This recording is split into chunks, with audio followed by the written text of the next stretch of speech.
His name is Les. All right. It's all right. We're here. What's up, fellas? How's everybody doing today? I'm just going to ask everybody, and I want you all to say how you're doing at the exact same time. I'm like a 9 out of 10. Nice. 8.5, 9, yeah. Yeah, 8.5, 9. Life's good. Yeah, probably 8.5, 9. What about you, Rich? I would say the same. After a weekend of football, dude, Mountain Time, I watched the full Monday night game. I was in bed before 9:30. It was amazing. Yeah. It was so good. But if you're a Packers fan. Now, if we're talking football, Bracken's a 10 if we're talking fantasy right now. I'm a 10 and I'm a Wisconsin 10 is what I am, Jack. Well, the Packers aren't. They have no bearing on my life. What's a Wisconsin 10? Like a Boulder 7? No, it's a Denver Boulder 7? 10 too. It's like Oh, it's like a LA 7. Maybe 6.5. All right. So, boys, today we're here to talk about the Ultra World Championships. We're doing it a week in advance. We want to give it its due time, where next week is going to be a conflict between OCR World Championships. And in terms of brevity, that ain't us. So we can't put two big shows into one. That would not work for us. If brevity isn't us, you're just going to gloss over me being the top point scorer in the league by just saying, if it's football, Bracken's a 10, and then move on. That's it. Jack gets to gloat over his OCR knowledge for like 20 minutes at a time. Have you noticed that Rich has done that in the past? Whenever he's gone 0-2 in fantasy, he's like, yeah, and here's the updated thing. Anyway, let's talk about the like he just loves skipping over and not giving credit. Yeah, I do. I don't want to talk about when I don't do well. This matters because it speaks to the KB Corral. Kirk, I drafted a team for our OCR Fantasy Football League that everyone ridiculed. Rich said it was terrible. Jack knew it was terrible. Everyone made fun of your boy. Yahoo said it was bad. Yahoo said I had the worst draft in the league, and I came out and I had the top score week 1 in the league, and it wasn't even close by like 25 points. So it just bodes well for our future draft endeavors on the OCR drafts that I'm just kind of like coming into my own here. Do you feel more prepared to make fantasy football drafts or fantasy OCR drafts? Like, what sport do you know better? Was this last week a shot in the dark for you and you got lucky, or are you really knowledgeable? Okay. That's I mean, there's an element of luck involved there. I know more about OCR than football currently because the last few years I haven't kept up on like the rookies and everything like that as well as I should have. But if the thing that it would be like my C-level knowledge is rocking, we're so ready for NORAM championships here. I feel like it gets weird with pro sports once you start getting older than the athletes. You sort of lose a little bit of. I don't know. Just Tom Brady's still out there. That's LeBron right. James is still out there. That's true. You have a couple good Chris ones. Chris Paul. There's some golfers, I'm sure, Mm-hmm. in their apex. My level of FOMO not being a part of this is at -10, just so you guys know. So I don't care even a little. But I do want to know. It is an OCR. A win for me is a win for us. Yeah. Oh yeah, you're right. My bad. Team but Kirk. I believe that. What I want to know is, because it's all full of OCR studs in this, who is the absolute worst week 1 scorer? Riker. Kent. Nick Riker or Kent. All right. You guys suck. Kent. That's all I want to know. I just want to know who sucks the most. Kent knows football, and he didn't show up for the first 2 rounds of our draft. It was auto drafting for him. And then he was there and didn't know that he was picking. It was still auto drafting for him. He had it set on immediate auto pick. So it'd be his turn, and the computer would just snap someone up, and he didn't have a chance. We had to pause the draft. We had to make sure he got in there. Like, is everything okay, Ryan? Can we go? Yeah. He was like, I'm not sure. But his team was terrible. So that's what happens. Nick Mask beat Nick Riker by like 30 points, and he had an auto drafted team. Nick Mask auto drafted? No, there was a manager's team. Riker's team won. We're getting too much into the. We're going way too deep. This is because Bracken wanted to gloat, and then here we are now. For us, later. I did it for you. That's what. I want to leave on this last point. Bracken did have a good first week, but he has 4 tight ends on his roster. He drafted 4 tight ends, which is, maybe that's next level thinking. Maybe this is where a PPR league, a tight end is a wide receiver with a mismatch. Rich. Half PPR, and tight ends are terrible. So we'll see how it goes. Maybe how many did I play? I think just 1. One. Kirk's eyes are glazing over like most people are when we describe what OCR is. Oh, that's true. Listen, I follow football and I know football. I just don't want to take the time to play in these children's leagues. I will take the time to gloat over anything I have the right to gloat over. And if you don't know that about me by now, you haven't been listening. All right, now my moment in the sun. Now the listeners have pressed like forward 15 seconds to get to where the content starts. We're here, but first, one more. Shout outs to our Patreon members who we have 3 winners of the Mod t-shirts: Len Ames, Chris McLeod, and Justin Jacobson. Len? Woo! Len Ames. That's who it is. So shouts to them. And those t-shirts are going to be on sale for Patreon members only, and they're going to be at cost. So again, this isn't a moneymaker thing. We just want, I think they're fun shirts. And if people want to support walking around races or just training in them, you can get those at cost for if you are in Patreon. So be on the lookout for that link for our Patreon members. All right. Now let's talk about the Ultra Championship. So we're going to talk about who the players are, what we're kind of looking for in terms of expectations. But let's talk about last year's race first and kind of give some history on the Ultra World Championships, because it's only going to be the 5th time that this championship race has taken place since 2017, with a missed year there for 2020. Jack, could you give us a brief recap on what happened on the men's side of the race last year? Yeah, it was basically a battle between, Miguel Medina went out really hard early, and then I believe he hurt his knee or something like that.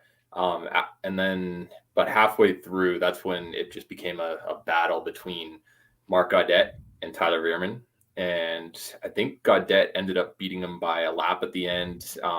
Tyler had never done an event longer than like 4 or 5 hours at that point, completely untested waters for him, but he held on as best he could. And the two of them just, I don't think they missed more than one obstacle, if any, the entire 24-hour period. And they ended up traveling something like 30,000 vertical feet, 80-something miles. It was in Telluride, so it was always above 10,000 feet elevation, cold in the middle of the night. It was an impressive effort. So that's the men's recap. Bracken, would you call that a battle that they had? It was a battle if they were both fighting on the same side.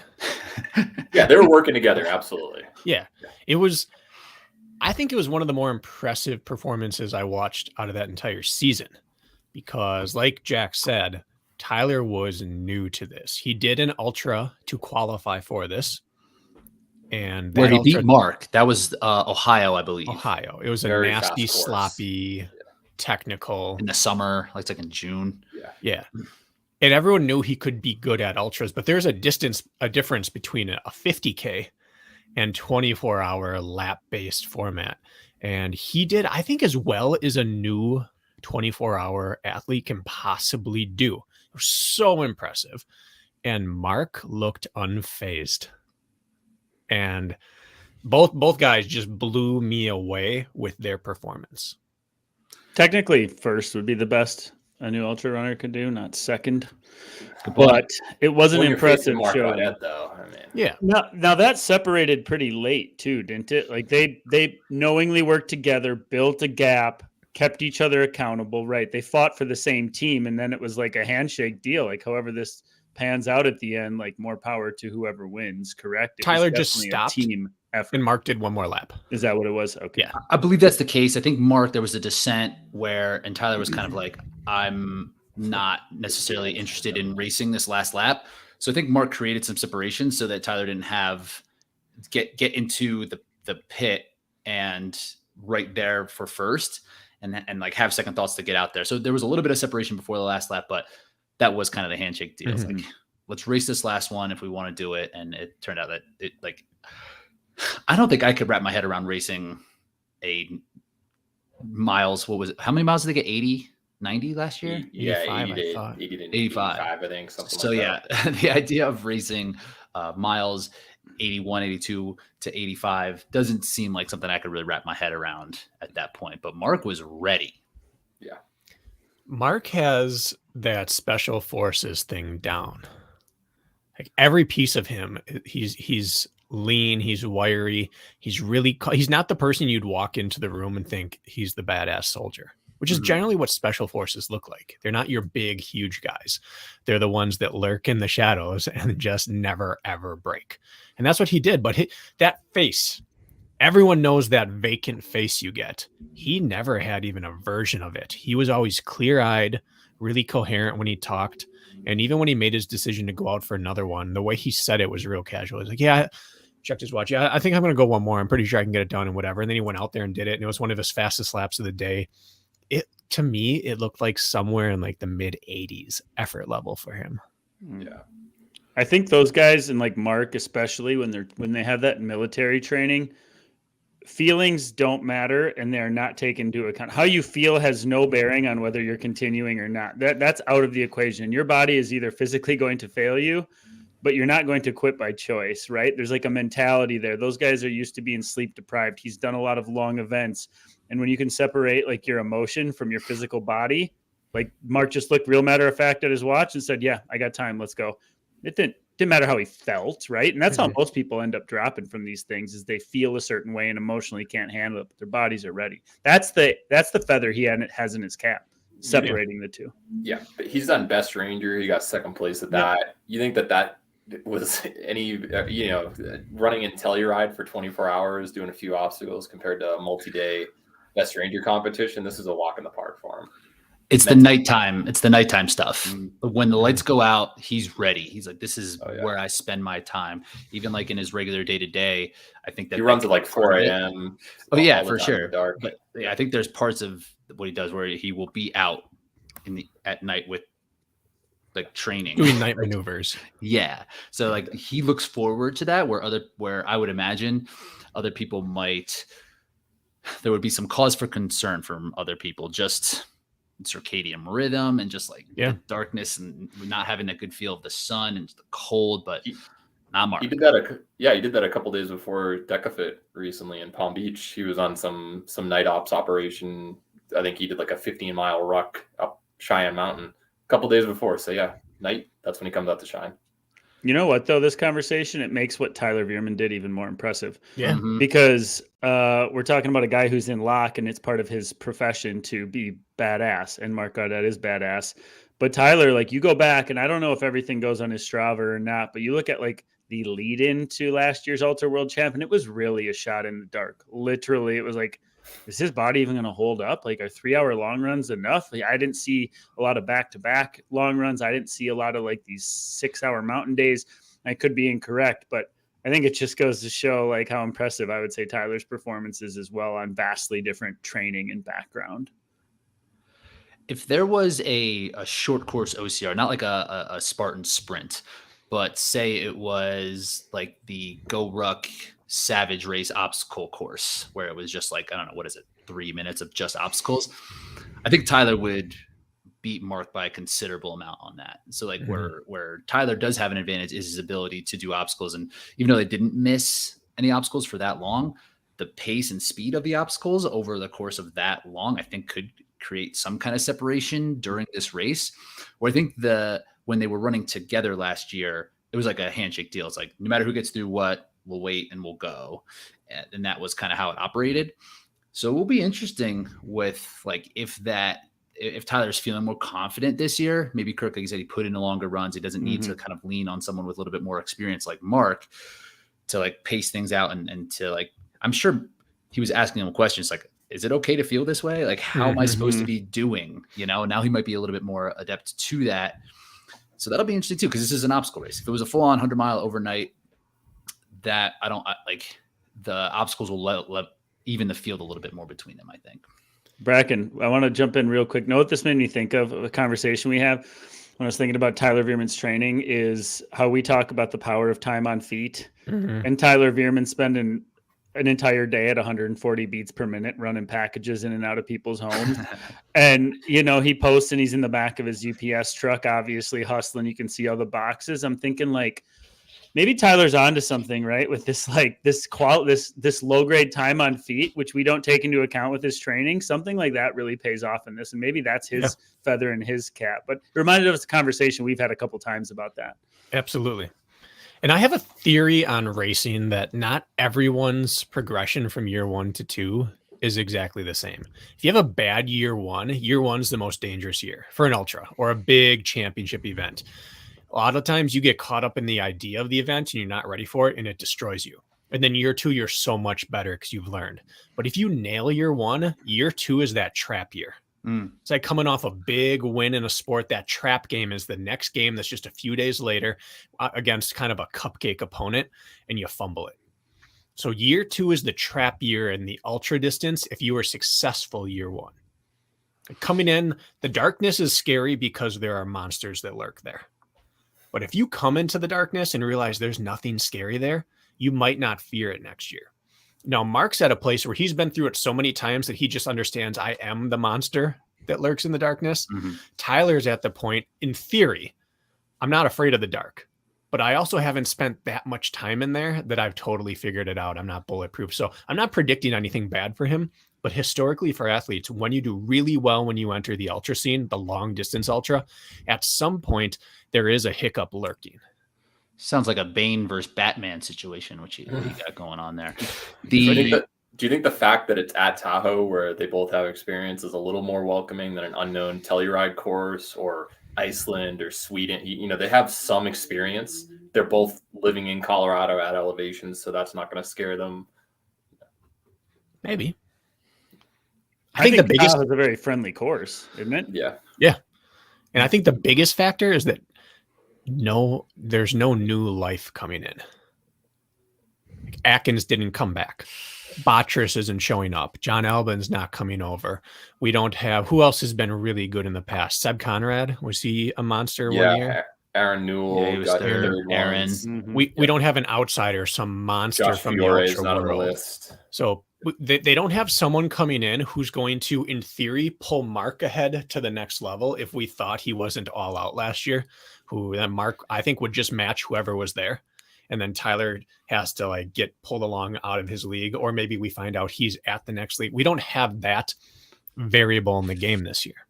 We could say Chris Mendoza, who's won Utah and he won Kelowna Ultra. Both He looked races good in at Kelowna altitude. also. I ran with him for a bit of that towards the end. And who has won a 24-hour obstacle course race coming from behind. So it'd be interesting to see. Well, and that's the point, right? He's very good, but he's not a blast out and destroy the field. He's I'm going to take care of my business and I'm always going to be closing. He's not someone that's going to scare you mile 1 through 20. He's lurking starting at mile 50. Yeah. It's kind of like Atkins and Lindsay. They take their time, but you know where you're going to find him at the end of the race, right up there. Yeah, like Mendoza could win. If he wins, I don't think it surprises that. It would be an upset, but it's not surprising because he's a monster. But he's not going to obliterate the race from the start. And that's the type of person that could break up the Mark Tyler train that's going to be up there. Yep. Have any of us done 100 or a 24-hour race? If we add up our total longest runs, does it add up to more than 100 miles? Oh, yeah. What's yours? Let's go for it. That's 37. 35. Yeah, 33. We're already there. 20. Okay. Yeah, we could win this relay style. Yeah. For sure. Definitely. I think we could. Race brain relay. Mm-hmm. Yeah. Depends on Rich's spears and his descents, though. Have him do the daylight. Yeah. Spears money. Descents. Let's not get ahead of ourselves.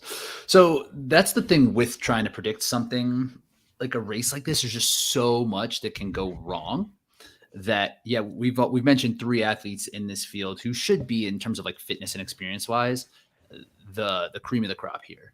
Mm-hmm. But just with what we've seen in the past in terms of nutrition, it's a long time to be out there. There can be like an ankle sprain. It's like, how do we, like, when looking at this race, there seems like there's unlimited surprises. It seems like there's a lot that we can kind of wrap our heads around. Mm-hmm. What are some things you guys like when watching these kind of races or trying to figure out what's going to happen that you're thinking about as the field in general? Isn't that the beauty of these things though? Right? That's exactly what makes them alluring, is somebody who's not expected to do anything, has a good stomach day, and somehow their feet hold up and they don't get the shivers at night when it's 20 degrees and they're a little wet and suddenly their body's functioning better than the favorites. Or vice versa. I just think that's what makes this great. I just think, I guess the one question I have before we even dive into that regarding the whole thing is, do we understand the water situation in Tahoe? Is it a factor for the Ultra or is it not? Is it open and then closed? Has any of that been discussed? Because right away, when you think like, what are the things we're going to sift through here? And if it's at Tahoe and they have access to either a dunk wall or a swim, we all know how that goes. I'm just curious if that factors in, because right away, it's the first thing I think about in this venue is like, all right, how's this playing in? Is it a factor? Is it not? Do we have any intel on that? Anybody? I haven't seen the map yet. No intel. We have guesses though. From what I understand of the course is that last year at Telluride, they did the full beast and then they did a 10K loop after that. So I believe that's going to be the similar format here where they'll do the big descent, big ascent, run on top of the mountain, the big descent. And then I think they're going to do that second really steep one that's not as long and then come back down. I think that's going to be the beast loop. And then I'd imagine they're just going to do the first loop, the longer, more gradual ascent. And same with the descent all the way down and kind of handle the obstacles up there. So I'd imagine, but that's also where the water is. Is what you mentioned, Kirk. I can't imagine they're going to make them go in the water every single time. They were totally not even having they almost didn't have people in the water for the World Championship a couple of years ago, and that's a 3-hour race during daylight. I can't imagine if the weather's suggesting that it's going to be around that same temperature. There's no way they'd send him there at night. Yeah, it's either going to be no water or they're only going to open it during daylight and they're going to shut it off and you're going to bypass it at night. Or maybe just that first loop. Yeah. And then roll the beast loop where you're going to go. Do you think they should do that water? Because that is a game changer. I mean, we've seen it in the women's race in particular, which was 2019, I believe, really shake up everything. A lot of people dropping out.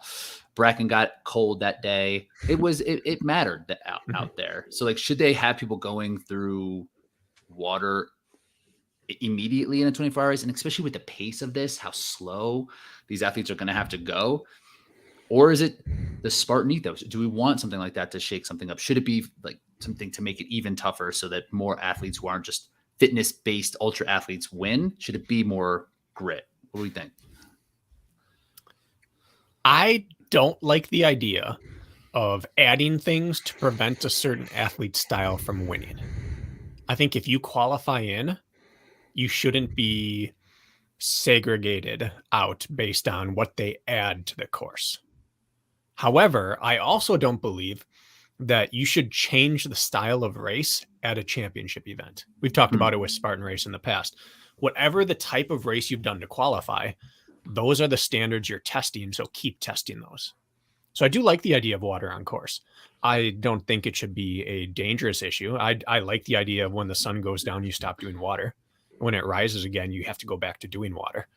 But I don't think you should get rid of it just out of principle, but I don't think you should make it as nasty as possible to make sure that a mountain runner can't win. I know that's hedging my bets. I think keep the tradition of the Tahoe swim alive for the first loop.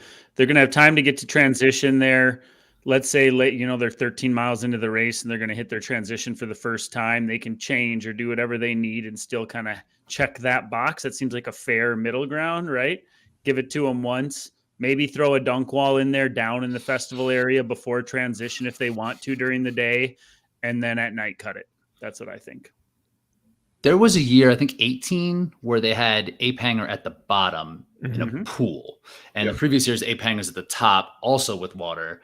So I wonder if we'll see something like that. And that was night and day difference. Yes. Landing down in the parking lot. Landing in the parking lot, even though the water was really cold because they were piping it in from those mountain lakes or wherever, just getting out on asphalt in the sun without being on the exposed face of a mountain with 30-mile-per-hour winds and it being 20 degrees cooler, that was a game changer. So you're right. There are ways, and there was a balance obstacle down and there was something else across the water the first year. There are ways you can have water there that does not have to be up at 9,000 feet and exposed. They've done rolling mud at the bottom before too. I think when they sent it the opposite way. Where is dunk wall typically on when they've done it the previous couple of years, like in 19 low, top and low? Yeah. Where was it? What'd you say? Both. It's been up and down. Yeah, they had it near like the condos and stuff in the lower area, and I thought that they also had it near barbed wire one time. Oh yeah, they had it after barbed wire one year. Yes. Yeah. Okay. All I know is water is a showstopper for a lot of people, and I would be one included there. I'm a freeze baby. Eventually, it'd win, or I'd have to have a perfect plan, which is going to be time consuming in order to combat that eventually. Because, like you said, Rich, you can't work. You shouldn't be working so hard to get your body heat back up in an ultra. It's more of a sustainable pace, and you're reduced to a power hiking or babying this descents. And pretty soon you just can't work up that metabolic temperature. So anyways, I think it just factors in so huge. It would be really good to know ahead of time, because strategies are going to really revolve around that decision. Yeah. And you walked me right into it. Almost anything on course you can plan for and have a gear set up to handle it. And these ultra athletes are really dialed in. I had a call with Callie last week where she's just going around talking to people and picking people's brains on what haven't I thought of. And I was probably like the 5th person she talked to. Like, she is covering her bases because she hasn't done a 24-hour before. So you can plan for every single one of those things except your stomach deciding not to work.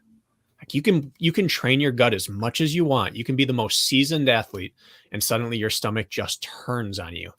And you have no control over it, and you have no guarantee that it's going to come back. And so you asked a long time ago, what jumps out at us as game changers?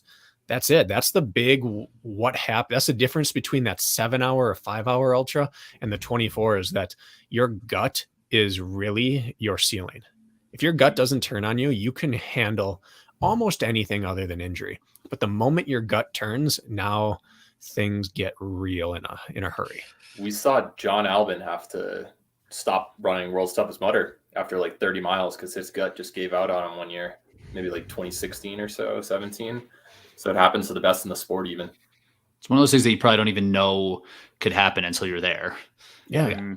Watch on this part of this course when Courtney did the Courtney Dauwalter. What was it? Like the Tahoe 250. That's not what it's called, but whatever that race is. I think it's 200. 200. She was 6-8 hours in, way ahead of course record, and then suddenly she just couldn't eat, or she puked for like 4 hours. She didn't get any calories in for 4 hours, and then suddenly it turned around. She was eating. Someone offered a pancake. She's like, I don't know. Oh yeah, this works. More of this. It's just like, it was a fluke that it happened, and it was a fluke that got her out of it. And she is hands down the best ultra athlete on this planet, and it happened to her. And she'd probably already run 25 other ultras. So if she can have it happen, it's going to hit everyone at some point. And in terms of the other way to kind of gear things out, what you'll see at a World's Toughest Mudder basically every single year is some sort, maybe not last year, but most years you'll see a time where athletes put on wetsuits, and that would be something that they would need to give people a heads up for. But knowing Spartan, they just might not. And just be like, well, you're in the water for twice every lap for the rest of the time. Now you don't have a wetsuit. Well, I guess you're gonna have to do what was the egregious penalty? 5 minutes per missed burpee or something like that, or no, 30 minutes per missed burpee for Katie. It's like, well, you can take the water, or you could add 7 hours to your time. Wait, what was that exactly? Explain that. I don't remember the deal. Someone fill me in, but Katie Knight last year had to do burpee penalties, and how they do it at the ultra, you finish your lap and then you go into the burpee pit. So if you missed 2 things, you do 60 burpees when you get back to like the pit station at the bottom.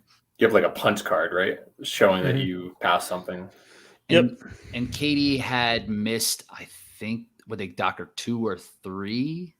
I thought she did 3 too few burpees, and it might have even been form.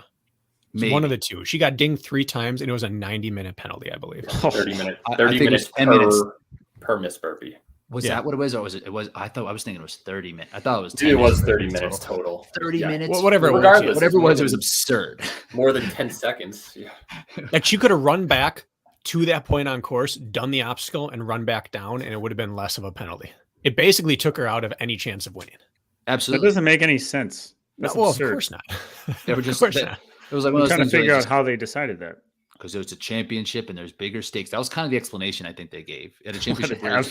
Yeah. It's like, did you guys just make this up? Like, what meeting do you think they were sitting? How many people were in the meeting when they were sitting around? I was like, what should we do for the burpee penalty at Spartan Ultra? Someone's like, 30 minutes of missed burpee. And then like other people signed off on that. Like, what It was probably like, you know, it would be hilarious. And someone's like, yeah. And one person wrote it down. Right. Especially if form is in play, which is a subjective measurement of a, movement, then it's like, oh. That's totally what happened, Bracken. Someone who did. If they're all about bad form at World Championships on burpees, how much would April D have been penalized back in the day?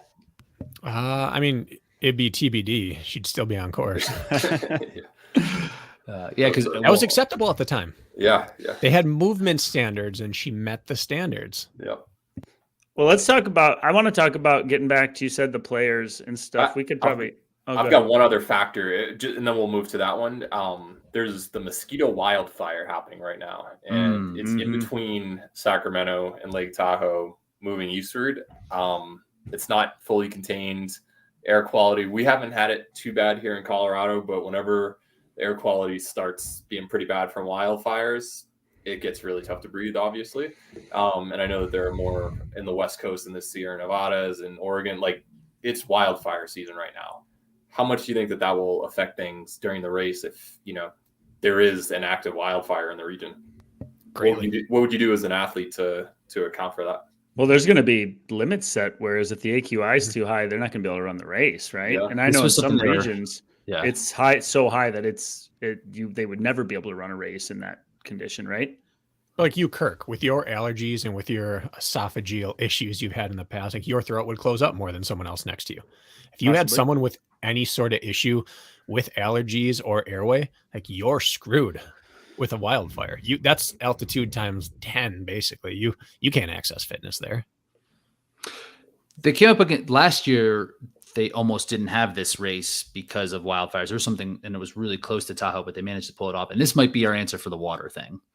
They didn't do water last year at the North American Championships because of the surrounding fires or what they had just kind of gone through. So maybe we answered our question there with the water, that they probably wouldn't do that this year. Right now, the air quality index is in the 30s around which there, is great. So it's still fine for now. I just know that there's a big one near Sacramento in between there and Tahoe. So if it spreads, that could be an issue, but it looks like it's under control at the moment. Yeah, I would imagine that's more of a factor that would go into the race being postponed or canceled versus athletes needing to deal with it. Yeah. Mm-hmm. Well, what I was bringing up before, staying with the men and talking about favorites, because we kind of just jumped off from that platform. I don't know what the form of this conversation is, so I wanted to dive into this further. You're talking about two heavy favorites and maybe a third with Chris Mendoza potentially being able to pull something off. But I think the real question on the men's side you have to answer is, how do you beat Marc Gaudet? What if somebody is going to beat Marc Gaudet, how is it going to happen? That's the discussion I want to have. And I know Bracken alluded to, you got to hope his stomach goes sour, maybe, for example, and just get lucky. But I don't really see that happening, and you can't count on things like that. So let's talk, like, how do you dethrone the king, right? What strategy has to be implemented to beat the champion? I think that's worth the discussion right there. And the same on the women's side too. But do you guys have thoughts on that? Yeah. How familiar are you with the earlier years of World's Toughest Mudder, Kirk? Enough. I mean, I know I've seen recaps and things. Yeah. You remember like Jun Young Pak and Nicodemus Holland, like they go out way too fast, just trying to break everybody, just seeing who would go with them. They'd be at 65 miles, 12 hours in. It's like, they're untouchable, but then there's 12 hours left. And I think if anybody tries to break the field, it's going to be a bad decision. You're always, you see it in track and field, even like when you go with the pack, most of the time you're going to end up having a better result. You'll be able to stay in contact. You stay engaged. You don't fall off the pace. You're not running in no man's land. You're going to end up with a better result that way. Same thing in cycling with the peloton, in a breakaway pack. I think if you're going to get your best result, just hang on for dear life. Maybe go a little bit faster, see if Mark will go with you. But he's so fit, I don't think it's going to matter. But I would not try to break him early. That's what I was getting at with the Jun Young Pak example. I disagree. I think that's how you would have to beat him. Really? I think if like an Atkins or if Tyler takes this approach and they can get away from him, because Mark knows where he can stay for 24 hours. And if you can get enough of a gap from him. I don't think he's going to engage in someone going out hard like we saw last year with Miguel Medina, who went out pretty fast, and they kind of stayed and waited and bought their time until the night came. But if your fitness is that superior, you're not going to miss obstacles, then I think that is the way to beat someone like Mark. And maybe we'll see Tyler do something like that. Take it out hard. Yeah. Mark is so savvy that I don't think sitting on him works. And the later it gets, the more he's going to risk pace. So like sit on him and then go at dawn, I don't think works against him. I think you have to be a better obstacle racer than him and a better ultra runner at the same time. And if not, you have to be close on one and significantly better on the other. So like in Atkins. Atkins may or may not be a better ultra runner than Mark. In certain venues, he's much better. And like I'd say at JFK 50, he's significantly worse. But he's also significantly better at OCR. So you have to have a feather in your cap that he doesn't, but be close enough on the others that you can hang with them. You're like, it would take a Chris Brown or John Albin or Ryan Atkins or Veerman if he's taking the next step, but you have to be better at one. Batres. And he's so good at running, and this is a runnable course, that you have to be able to play. You have to match fire with fire against a guy like that. Yeah, Jack is correct. And the common sense answer would be to do exactly what Jack said. But I have to agree with both of you that you're only going to beat the guy by playing his own game and having him disengage at some point, realizing like, I don't even know where first place is anymore. And as tough as you are, as consistent as Mark will be late in the race, like out of sight, out of mind, eventually becomes a real deal. You come into transition and nobody's there. He's already gone. And I mean, it's going to take somebody who's truly better to do it. Like, and is there that somebody? And you're right. Like going out hard and blowing up is probably what's going to happen, but I don't see it happening another way. Tyler Veerman has good enough fitness to do it potentially. Tyler Veerman's top end fitness based on recent race performances and a lot of his trail running is good enough to go out and do that.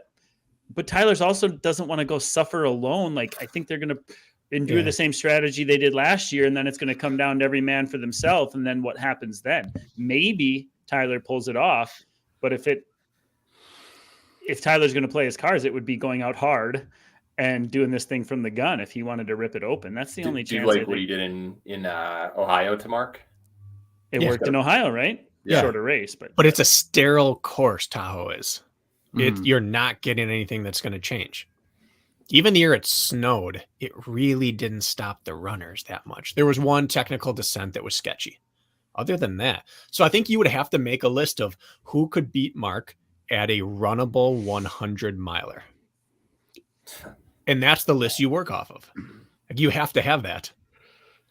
And so you would say possibly Batres, Albin, maybe Atkins, maybe Veerman. I don't know. But like if you don't have those wheels, you're screwed. This isn't going to be 100,000 feet of vert. It's going to be 30 to 40. It's not going to be technical. It's going to be, that Tahoe trail. So, but the thing that would scare me the most, honestly, other than looking at Mark's face when he was talking 20 hours into the race, was the fact that he was doing so much of that with bare hands last year. He passed the grip test. He passed the cold test. He passed the obstacle proficiency test to me, all in just watching him go through Twister barehanded, hop off and go. Like he wasn't looking at his hands. He wasn't going through with receiver gloves. His hands were fine. And that's like, okay, he's got the running, but now you also can't hope, well, maybe his hands are going to get cold or rip or his grip's not going to last. Man didn't miss an obstacle for 24 hours in the cold, barehanded. Which is the rub on him typically in a national series course. There's always something, he makes some kind of mistake when it's, 2 hours or less and the stakes are a little bit higher when all these mistakes can kind of add up. When it slows down, he's not making those type of mistakes like we saw last year. Like he executed a 24-hour race better than I think he's executed any race from 30 to 2 hours, which is pretty wild. No, he's not racing though, right? Are we focusing on somebody who's not racing? Correct? Batres? Oh no, we're saying Gaudet. Oh, you're saying Gaudet. Yeah. All right. My question is then, Jack, to you, because I know you're the one who does all the research on this, would be some of the other contenders like Batres, maybe like an Atkins, like whoever else I'm not thinking of, maybe even a Chris Brown, although I don't think he's done the 24-hour deal. Have you reached out and found out why these other players aren't showing up? They're uninspired to do it. They have other stuff going on. Did you get any of those answers? I know that Tyler Veerman's actually doing World's Toughest Mudder after this in November. And I know that that's where Mark Botras he's going to be doing that. Josh Reed will be there. Josh Reedinger, who's going to be dangerous.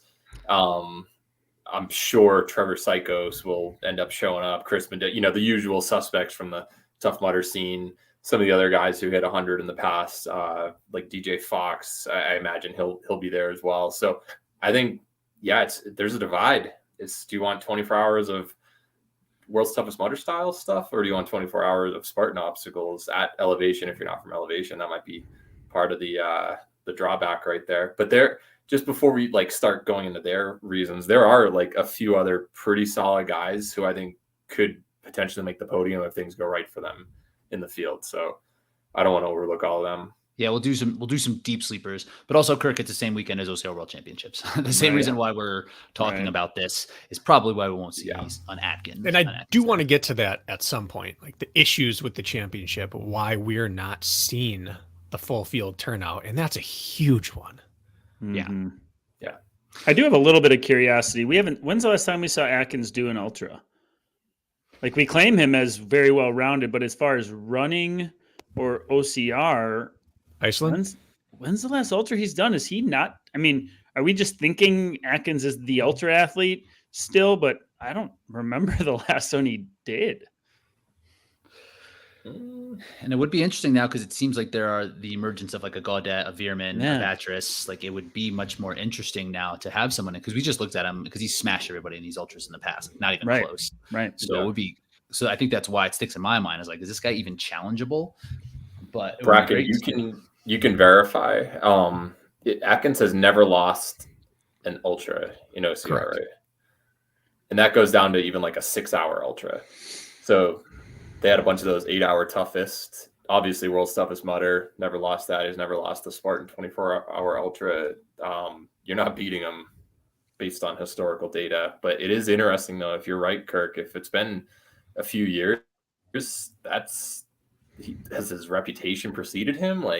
We know he can do it, obviously, but there are a lot of new people in the game that he wasn't facing before who might change things a little bit.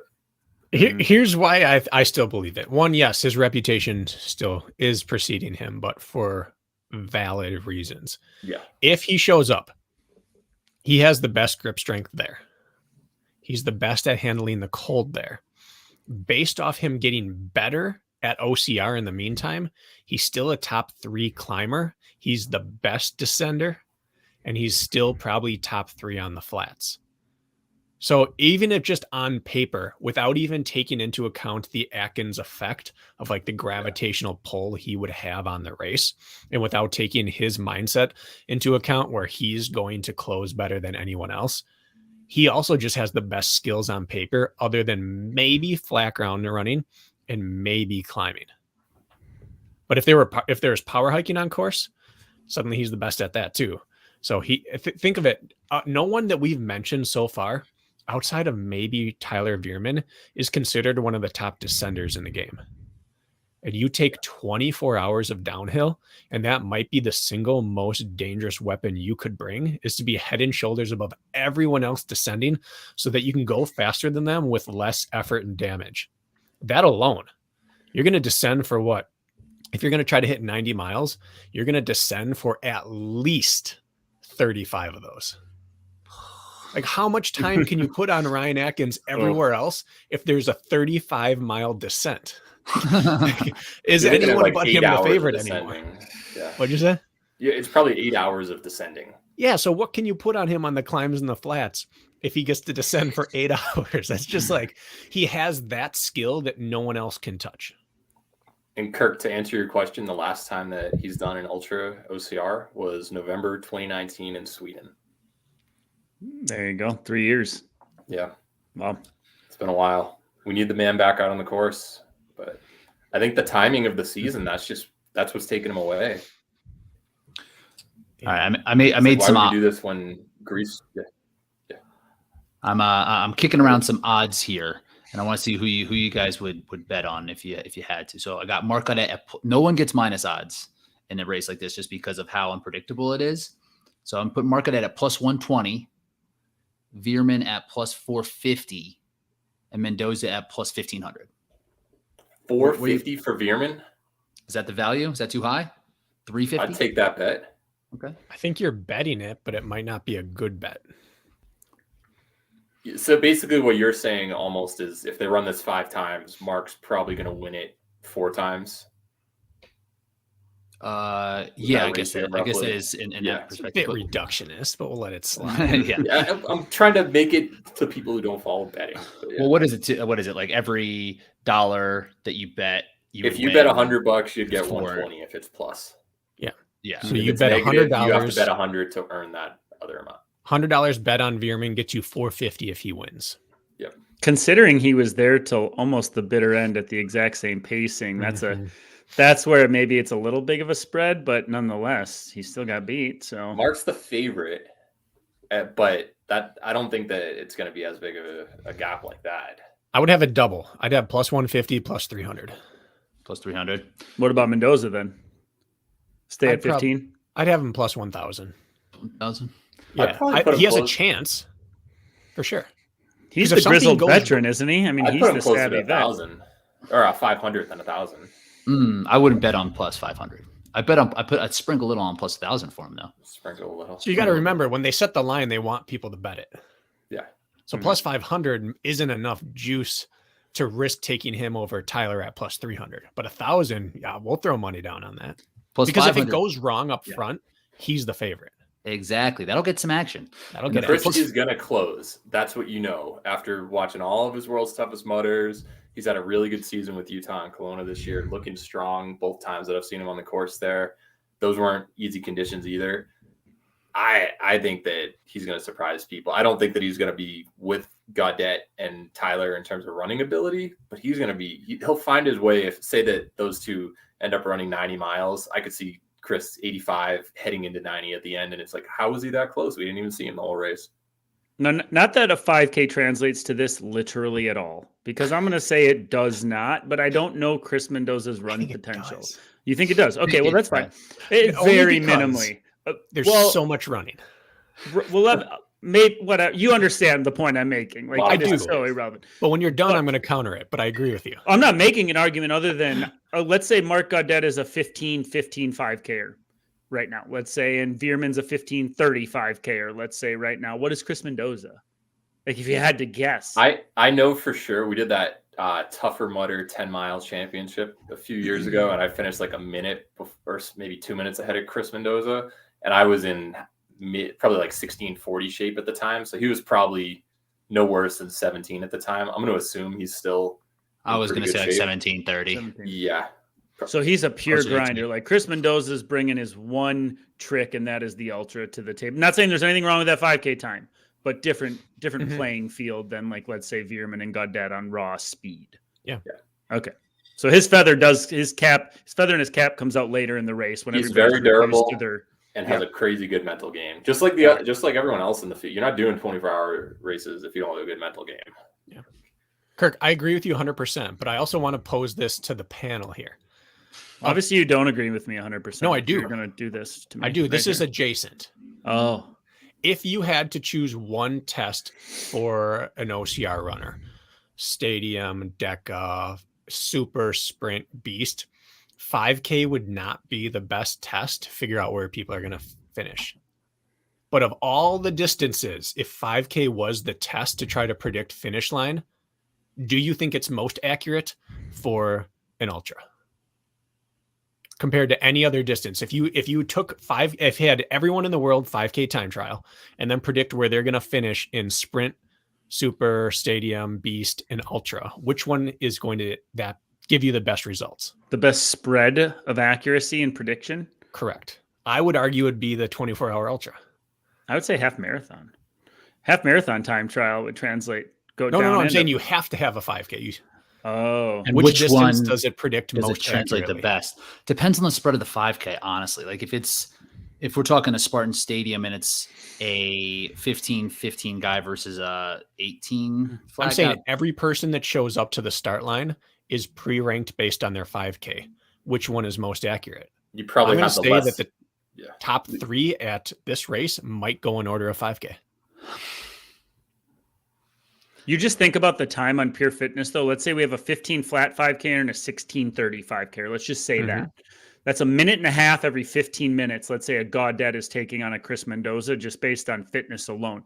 Every 15 minutes, putting a minute and a half on somebody, even if they're both working at the same reduced rate out on course, ends up being an hour or more when it's all said and done, which is an extra lap or 2 when it's all said and done. So picking holes in fitness when you have Mark Gaudet living at altitude, training on that terrain, it's tough to do. I was just curious because I didn't know Chris Mendoza's top end run potential. And for some reason that holds weight with me, even if it isn't super applicable out on 24-hour course. If it were Killington, I wouldn't think twice.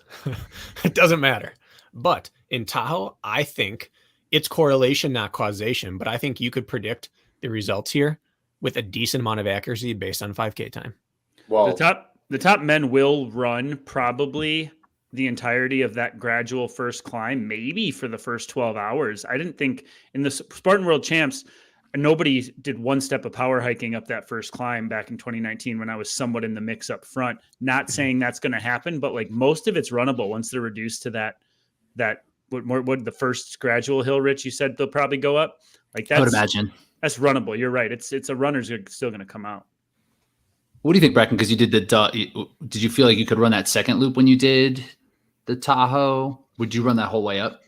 That steep backside climb and then drop down. I overworked that and I didn't run every step. I power hiked and then ran in bursts. And I, in the moment, was absolutely aware of the fact that I was burning a match, but I was trying to get back into the race. But the second time you went up the windy gradual one. Gradual to the top, gradual down. Yep. Steep up, steep down. That's steep. I hiked alternating. I did it interval style and I was overworking. And this was going to be a 7.5 hour race. He's asking about the gradual climb. The next time up, because you made it to the top the second time. How did that climb feel after you overworked? I ran probably 80% of that. But again, I was working. I had 2 people in sight and I caught them both by the top. I think it was Mendoza and Glenn. I ran them down up it, but I couldn't run every step of it. And it was a 7.5 hour race. But I'm not a fantastic climber. And that's a bad grade for me. I think Mark would have had no issue running every step of it. I have no idea what to do with your question about the 5K for this. I mean, like it kind of makes sense, but it's also just like so dramatically different in terms of time and pace. You're not going to see a 25-minute 5K person, assuming the 15-minute person doesn't have a terrible day, like, foot issues, something like that. Yeah. You're not going to see someone with that big of a running talent gap beat the other. Like if things don't go horribly wrong nutritionally and health-wise, 5K is going to be a pretty reasonable predictor. I was reading an article by a top-level coach and athlete the other day talking about Western states. And they were talking about Roach's article. What was this? Was it David Roach's article? No. Oh. And they were talking about how in the beginning it wasn't necessarily a track runner, come over and do well sport. And now they're like, you don't have to be a 15-minute 5K doesn't guarantee you'll do well at Western States, but you can't do well without a 15-minute 5K anymore. And that's what I feel about this course. Maybe you can't purely rank them by it, but you won't find anyone in the top 5 who also can't run a decently quick 5K. Sure. I see what you're saying. Killington, sure. Yeah. Not Tahoe. I see what you're saying. Well, speak of which, you see Alvaro Vasquez that took his lumps at Killington and it didn't translate. He went to Killington? He sure did. I give him so much credit for that. Because he's doing it to prep for OCR Worlds. We don't need to dive into it, but I was very impressed that he showed up and he got worked. He went as out. Expected. He committed. But his first sector, I think he was second. It's amazing. He was like second, third. He was like with Josh Reed. And then gone. Yeah. But he went after it. Point being, 5K doesn't translate to Killington. That's all I was getting at there. Also, Jack, I had an athlete run out there and she got 6,100 feet on her watch. 61. Not 7,000 like Kempson. Okay. Not 7,100. I had an athlete at 6,900. Yeah, there's the GPS files were all over the place. You got to correct that elevation. Yeah, see what it. No, but like everybody was having different stuff, like different readings, 1,000 feet separate for multiple people on both ends of the spectrum. It was weird. That's why these watches suck. Hannah Wellborn won the Ultra Elite. Oh, Killington. Nice. Shout out to Hannah, my girl. I saw that. It took like 10 hours or something, right? Brutal. Jeez. Before we get into the women's side, do we have any deep sleepers on the men's side? Like if there's someone that you're gonna spring all plus 2,500 plus 5,000, like what do we? I don't know podium or win. I guess not win. To podium. I don't know them, but I just want to preface it by saying, there have been people dedicating their whole year to this. Oh yeah, that know they're about to do something. And everyone comes in thinking like this, no one knows about what I'm about to do, but I'm going to. And then most of them don't. But someone does every year. There's always some athlete at WTM or this that, or like it could even be over at UTMB, but someone's up in the top 5 for a long time and everyone's scrambling to find out who this person is. But that person knew damn well that they were about to do this because they put in the work in the dark all year round. So that is one of my favorite parts of these ultras is tracking who that dark horse is that no one even knew was a dark horse except them. Let's all pick a dark horse and that will be how we wasn't that kind of decide a winner last year? Katie Knight. Kind of Katie Knight. Yeah, we've seen Aaron Rost in World's Toughest Mudder, DJ Fox in World's Toughest Mudder last year. Exactly. Yeah, isn't ignorance kind of bliss in these things if you've never done one, but you've been training as well? Like you see it very often. Somebody doesn't know better, so to speak, and they go out and their first race is the best of their entire career. Yeah. And you see it happen more often than you'd think. Yep. I don't know enough yet. And this isn't about it at all. But standing on the Killington start line in 2012, I had that feeling, and it was maybe the best start line feeling I've ever had in my life. Which everyone showboating, walking around, preening, having their chest out, and just sitting there going, no one knows my name, and I know I'm really fit. That person, I'm so excited for whoever that is standing at the start line in Tahoe.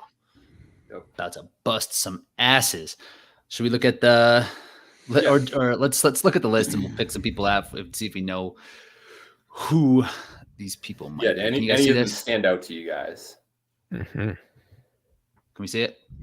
Mm-hmm. Yeah, zoom in a little. Yeah. A little more.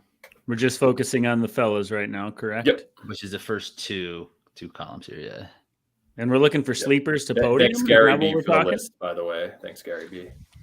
Gary B. Yeah, let's deep sleeper. Jack, I know you probably have a bunch of people's names. There are a few. Why don't you go? No, do you guys see one? I see one right away. Absolutely. All right, Kirk. Who's your deep sleeper? Elmer King, without question. Elmer King is he is a young guy, and I raced against him in Jacksonville, and he would have beat me. Had he not fell off of something after I had failed the Z wall. And he is the guy who's been like 4th place to some big names multiple times this year and not far behind. Elmer King is one of those guys who will be a guy we're probably talking about in a year or two. He's just off of everybody's radar and he has a few podiums this year. In fact, I think he's won a race or two, but his time gap between him and the studs, not very big. And I don't know what he can do in the ultra, but I've been impressed watching his results and saw him firsthand. He's a bit built. He's a bigger guy. Seems like he's got a real good attitude, kind of one of those, I don't know. He seems like one of those guys who's pretty locked and he's going to roll with the punches. Guy was smiling while doing burpees after failing the rig, sort of like, it happens. And that's the kind of attitude you want out on an ultra course. Mm-hmm. So I'm predicting Elmer King top 5 right now. You like him because he's jacked. He's jacked. And he's better than I think any of us realize because we focus on the U.S. National Series races. And he's been showing up, taking his lumps and learning a lot this year. So I just like his odds. The name is familiar. Did he do the age group series? Was he a person that we talked about there? He's been a lead all year. He's been a lead all year because I've seen the name. Yeah. Okay. I like it. Jack, what do you think of that? So, he was definitely in the first column. He was the name that stands out. You're right. He fell off something. He was about a little over 2 minutes behind you and Leon and Alvaro in Jacksonville earlier this year. He got 7th place there, and then same deal in the sprint on day 2. He was minute and a half or so behind you guys. He finished 11 minutes behind Josh Riedinger and beat Josh Fiore in an Ultra Beast earlier this year. Definitely the real deal. Jason West, Isaac Lacey, you guys have raced them. He beat Austin Azar in that same race in like a hour 20 something super. So big talent. And I'm going to jump in, not to sort of cannibalize this conversation, but Jeff Fettig, I didn't realize his name is Jay, and he's an athlete of mine. He was 7th at Eau de Laz. He went 100 miles there not too long ago. An athlete of mine. He won Montana Ultra. And he's a grinder. He's super locked in. I personally, like, we chat once a month via our face call, and he's an athlete of mine, so I'm super biased, but I don't see him finishing outside the top 10. And if he shows up like he can, he'll be knocking on the door. I thought that was like a brother or an uncle or a son or something. No, it's that's the guy who gave us the brews, for he owns the brewery. So that's Jay. He goes by Jay, but he's locked, dude. His training, he'll be top 10. His training is fantastic. If he takes 10th, it'll be a disappointment. I think 5th is in his wheelhouse, and I know very much what his training's going like. So I think those two jump out to me. Yep. Now I'm done. Jonathan Crawford. Go ahead. No, just stating. Oh, I was going to say Jonathan Crawford got a podium at the Kelowna Ultra Beast as well. So solid guy. I think Max is someone who has the ability to sneak up and surprise people. Max Ryman. Yeah, you took mine. Ryman. Yeah. I think Jack will speak to that a little bit more, but yeah, Max is the name out of the right column that jumps out at me. He did Leadville. So he's in 100-mile shape. He did Telluride also, I thought. And he did well, right? Yeah, he was like 4th or 5th. He did really well. Podium at Fort Carson, your favorite venue earlier this year. Yeah, I think Max Ryman's a good one here. He's been putting most of his eggs in the ultra basket. So I think that this would be, of course, he lives in Colorado. So I think that, it translates pretty well to Tahoe. So I like that one too. The two guys above him, Mauricio Martinez from Mexico, plenty of podiums with Angel through the years, done a lot of Ultra Beasts. I've never seen him do a 24-hour race, but he's got a lot of ultra experience in Mexico for the standard Ultra Beast distance. So he could do something, considering he's pretty close to Angel, or not anymore, but a few races he's been reasonably close to him. But my dark horse, who I think could potentially get 3rd, maybe 4th, Matt Taverner. Do you guys know him? Did he just race in Killington, but did he drop? He DNF'd, yeah. Yeah, I was texting him. Bodes well for your pick. Seems like this. He got 6th in Telluride. He's got 10th or 11th at Spartan World Championships before. And he's like a 236. Where? 30, Which Tahoe. Championship? Tahoe. He was 10th or 12th? 10 or 11. Yeah. What year? 2015, I think. And he has a couple other top 20s. He lives like 3 miles from me. And we go running every week or two, and he's a good climber. Jack, you're crushing. If we had race brain bingo, or we'll come up with a different name for that. You named someone that you're running with and international athlete. Oh my goodness. You were just like, we should do that next year, just to like have a little use some of that Patreon money to get like a little inset thing, some technology there. That'd be pretty entertaining.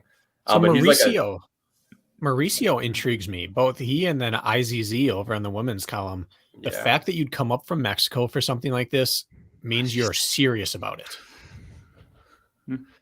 I like IZZ. That's a good one. Yeah, but you're not coming here. You're coming out of shape. So, yeah. And why would you travel internationally for a 24-hour race unless you know that you're good at that kind of thing? Like, we haven't seen them in these forums, but they have their own community they exist in who probably know something we don't about these athletes. So both Max and Isabel, I think, are going to be able to put it down a little bit. We do see them. Mauricio. We do see them come up a good bit, though. It's actually not a bad travel schedule. They just stay on the West Coast, and it's probably a 2 or 3 hour flight. It's nothing crazy, but you're right. But she's had the chance to come up for several races. I think she's done 1. So for this to be 2, it obviously means something. Would you lift down to Mexico or up to Canada for an ultra if you're ready to do something good? I don't know. All right, let's try to get into the women's race, but wish we could have seen. Zach Jarvis was the other guy. Zach Jarvis is another good one too. Lead podiums. He's a younger guy. He's Utah, I think. So that's a good one. Top 10 mixes. Totally. So on the women's side, the race last year wasn't as compelling as the men's. Race was just kind of the class of the field. And after Katie got that egregious penalty, it was more just kind of paying attention to how things are going to kind of shake up. But I don't remember there being too much really to talk about last year. And Rhea had won. She's won a couple of times, right? That was her third win. Or no, that was just her second win last year. Second. Yeah. Could we pull up that list one more time, Rich? Of the ladies, yeah, sure. Thanks. But we haven't really talked about this race at all for them before we get into like deep sleepers status, right?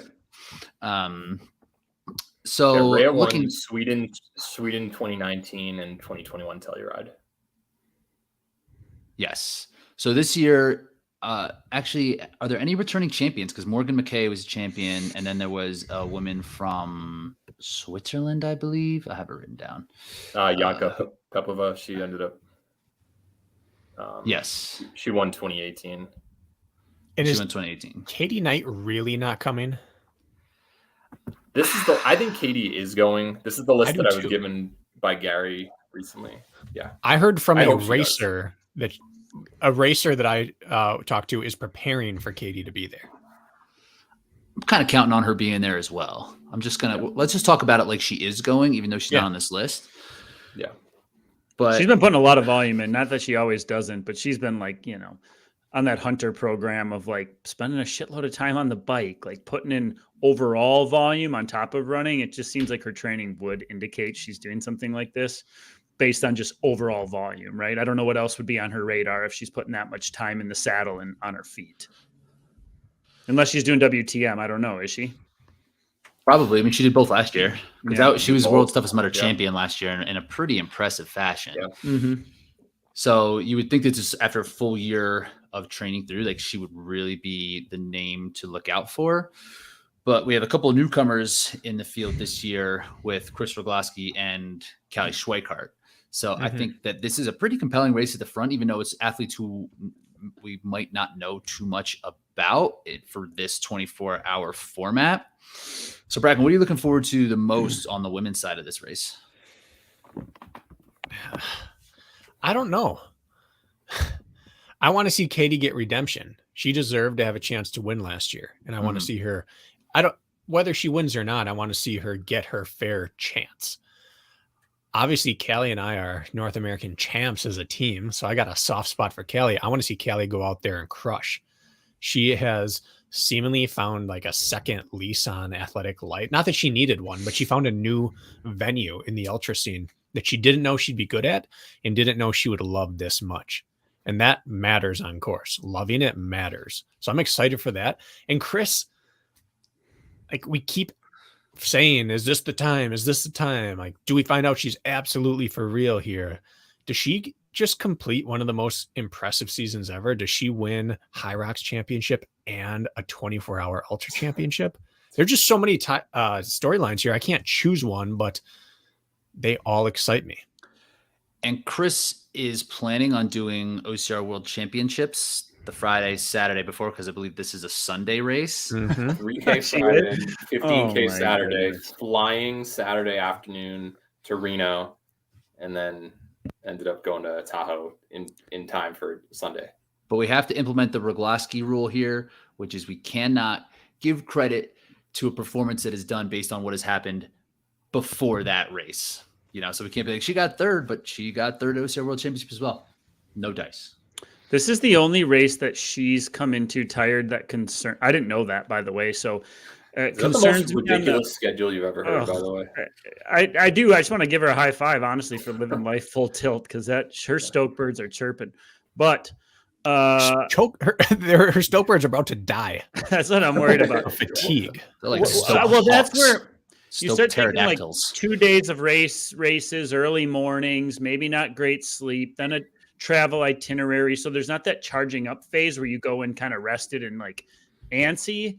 So I'm just wondering how that, and again, it could be done. She could go out there and set a damn record for all I know. But like when you start to add days up in a row and I'm assuming lack of sleep and travel, if it's going to bite you, it's going to bite you in that scenario. If it's going to. You've said that every race, Kirk. You're doing it again, Kirk. But we haven't seen, I'm not saying it's going to happen, but we haven't seen 2 days of racing, travel in a race in which you're not sleeping at all for 24 hours. I don't know. Maybe she's done in some other ultra. I don't know. But like that starts to factor in my opinion. Like once you go brain dead, like what happens? And like, she's going to go brain dead. Most people are going to go brain dead who didn't race beforehand, right? You're going to go into zombie autopilot mode where you're hallucinating and you can't even think straight nor remember your birthday. And that might just happen earlier than normal if you're coming in sleep deprived or a little fatigued. That's all I'm saying. In a day-long race.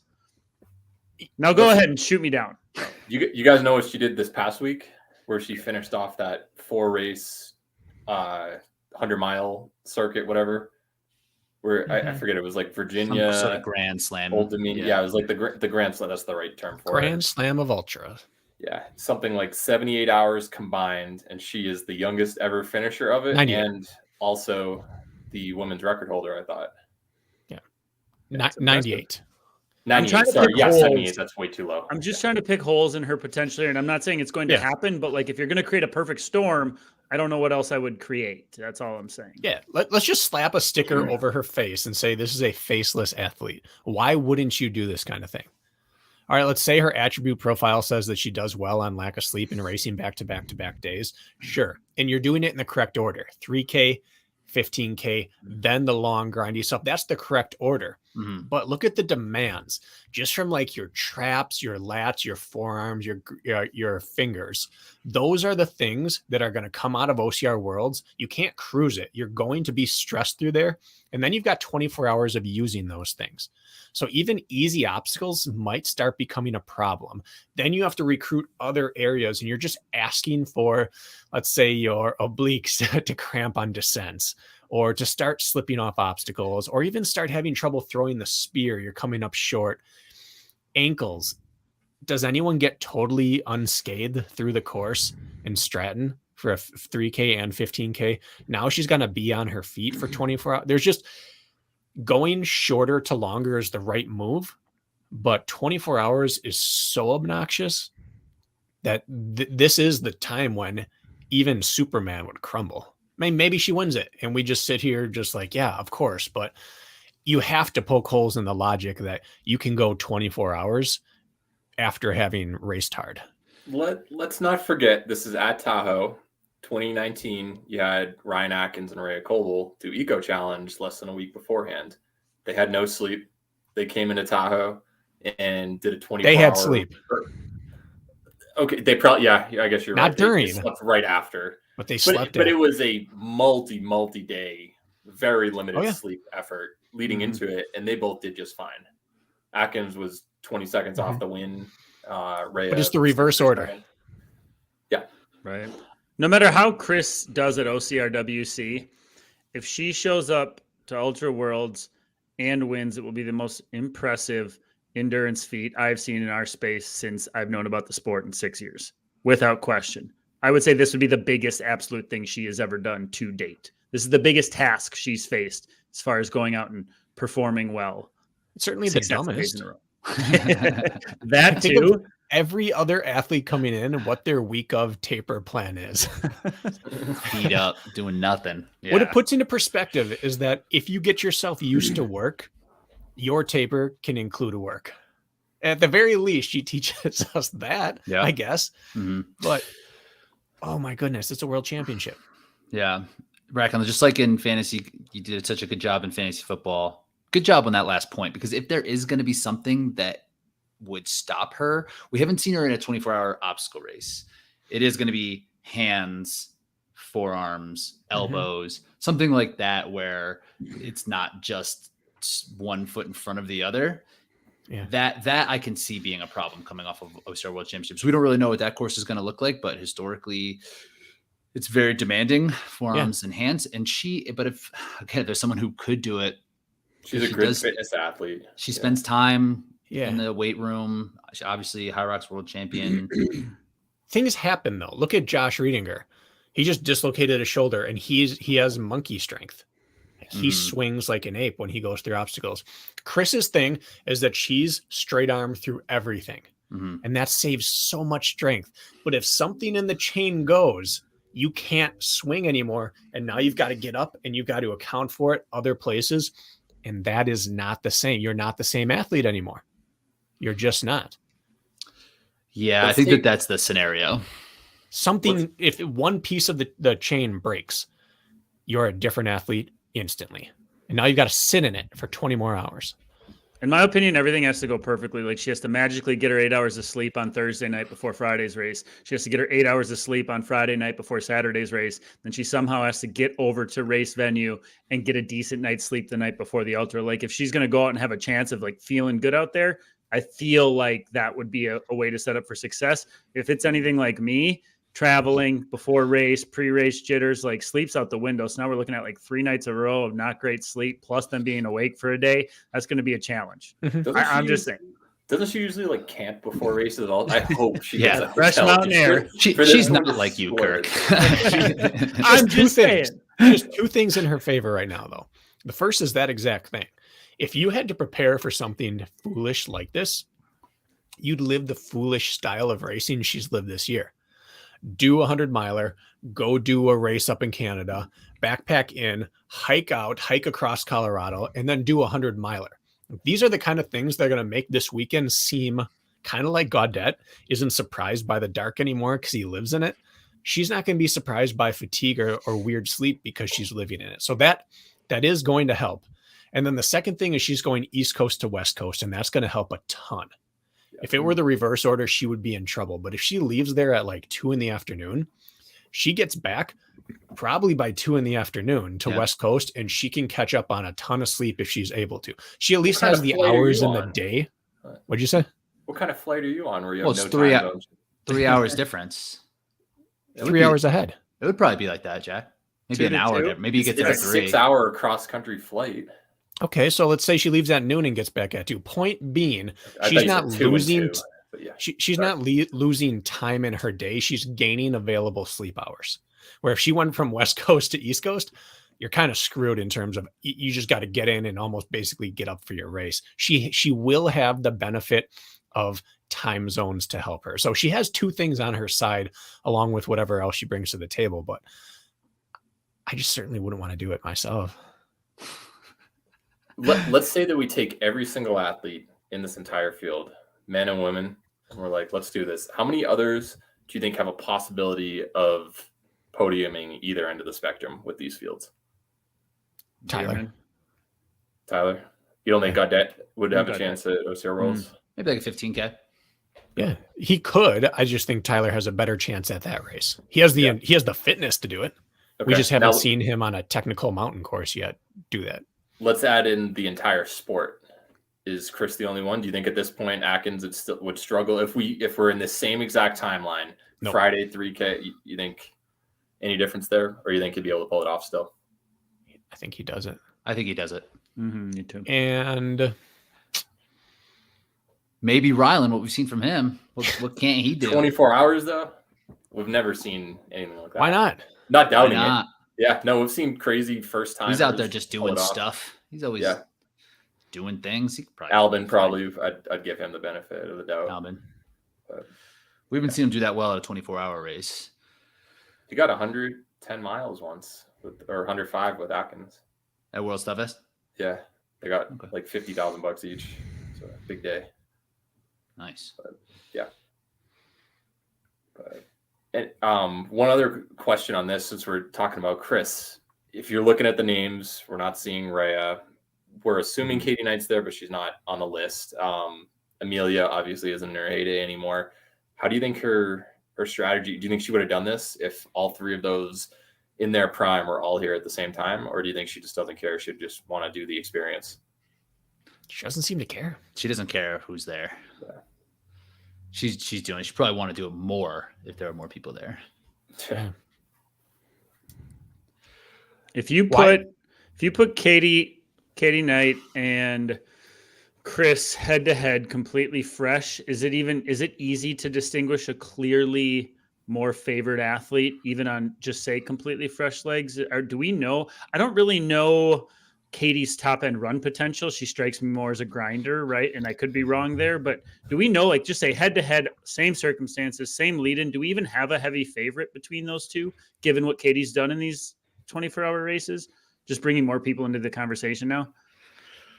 It's a bad comparison, but it's a good one. She's like Hunter, or you just wouldn't expect her to be the fastest one there, but then she jumps in trail races and just flat standard ultras, and she's always on the podium. And the fact that she was hanging in range of Rhea means that she can hang in range of Chris at worst, because Rhea's not slower than Chris. No. So do we have a case of, like, you know, on the men's side, we battle between, let's say, Tyler Veerman and Mark Gaudette. We like to single those two out, and not to do a disservice to Callie. At the same time, is this the same case with Chris and Katie? Like, are we looking at a two-headed monster here with an outside chance of something else? Is that how we're breaking this down? Both races look similar in that regard, men's and women's. I think so. I got odds. All right. Yeah. And Callie is Tyler from last year. Sure. Yeah. Kid on the block, having some success coming in. I actually put Katie at minus odds on this just because she's done 2 24-hour obstacle races. I think she would be considered the favorite here. Minus 120 for her. So I think like that would be the money on that. And I just had Chris at plus 120 just because I think it's that close, but giving the edge to Katie just based off experience and that she won't have 2 races in cross country travel under her belt leading into it. Don't consider that for Chris, the Rogloski rule. Yeah. So I looked it up in High Rocks. Katie Knight has run between 33 high and 35 high for her 8K split for her running ability. And I think like Lauren Weeks, a lot of the top women in the field are in the 32, 33 range. So she's not too much slower than them. And she hasn't compromised. We haven't seen Katie. Yeah, Brad. Yeah. We haven't seen her. One of them was in a doubles event. The faster one, the 33 high, that was in a doubles event. What was Chris's split in when she was the world champ? I'd have to look that up. You don't know off the top of your head. That's fine. I was just curious how quick her potential was compromised there compared to whip it up. Katie's first one, I think, was in Texas, and she imploded on one of the sleds and just never got it back together. But Hunter's convinced she could be a world champ in this if she just went in on High Rocks. He said, because she's just such a monster at CrossFit and at ultras that she could do it. So she's done that open, and then she did doubles in Chicago, and Callie and I raced as well. Busted that ass too. Oh yeah, her partner was a first-time High Rocks guy. He's gonna be pretty good though. Julian Martinez, he's like under 70. Yeah. Katie seems to make more sense from that type of spread. Like you would think Katie would be better at High Rocks and be able to hang in ultra the way that Chris has done. Like if you like you said, put a mask over the face, you'd be like, this athlete is going to be better at High Rocks. But she loves ultras. Again, we worked together very briefly last year, but we did the calls, or Hunter and I had 2 calls. He said, would you just train her? I can't train her anymore. Like it's not good for our relationship. So he gave me all the information. His thing was like, she's a monster. She just does CrossFit, but loves ultras. She just runs ultras before I even met her for fun. So she doesn't look like an ultra runner. She looks like a CrossFitter, but she is just a naturally good endurance athlete. And I think it makes you more durable. I think less can go wrong with her. Jack, what do you got? So 32.16 for Chris, 33.56 for Katie for their fastest 8K. Yeah, doubles is a little bit different, but yeah, I get it. But I'd say Katie's probably about 10% slower compromised than Chris. If you lined them up in a 5K, I think Chris would beat her, but not by a ton. Yeah. Not by a ton. I don't think she ran away from her from the start. Like 30 seconds. Maybe. Something like that. Yeah. Less than a minute for sure. So where does Callie sit in this? Do we underrate her running? Well, if you bring her times have been good for Utah and Kelowna. Like if you stack them up against the guys, she's not just winning the women's heat, she's actually like performing. Yeah, she is. And she surprised me with our High Rocks training that she could just run like 620 to 630 pace and just hold that and feel strong at that. So I mean that's good. She was a goalie. You don't think her as this fleet of foot runner, and she's a power athlete, but she can run. She's putting up good times. She hasn't been pushed in an ultra ever. She's never been passed in an ultra. That matters. To me, it's the overnight. The 24-hour piece to this is really the wild card for her, and how that's gonna, like, physically, I think she'll be fine, but just like what happens to her stomach, what happens on her mental game for that. Like, I just don't. It's hard to project because we just haven't seen it. Well, you just got to think, like, Katie and Chris have both done plenty of 24-hour overnights events, so they have that feather in their cap, and their top end run ability is a little quicker than Callie's. Is that correct? Like, if they all lined up in a 5K, we would think that Callie would be third out of those three. Not discrediting how quick she is, but I believe that would how it would play on paper. So you start to stack a lot of things against Callie as far as chipping her way into those top two. Not saying it's impossible, because anything can happen out there, but you're right, Rich. Like, with the unknown, you have so much experience, sleep deprived at night racing, and it'll be the first time. Maybe the ignorance is bliss factor comes in and you never know, but it would be unlikely, wouldn't it? Like, I'm trying to think of a scenario in which she'd chisel her way in there, and I'm having a hard time doing it. I think she does the Jack approach from How Do You Beat Mark? That's how she'll win or take second here. She has a very, very healthy fear of this race. She knows she's fit. She's had recent success at ultras. I think it's been very, very helpful that she's done more than one ultra this year. She's had multiple chances to learn on the fly here, but she has such a healthy fear of the distance, a good healthy fear, that I do not think she will be the person that goes out too hard. I think she will be the one that either goes out slow and crumbles, or goes out slow, and then when other people crumble, she has the option at least to get up there. But I don't think she goes out fast and crumbles. I think it becomes a 2-woman race pretty early on, even in the first lap.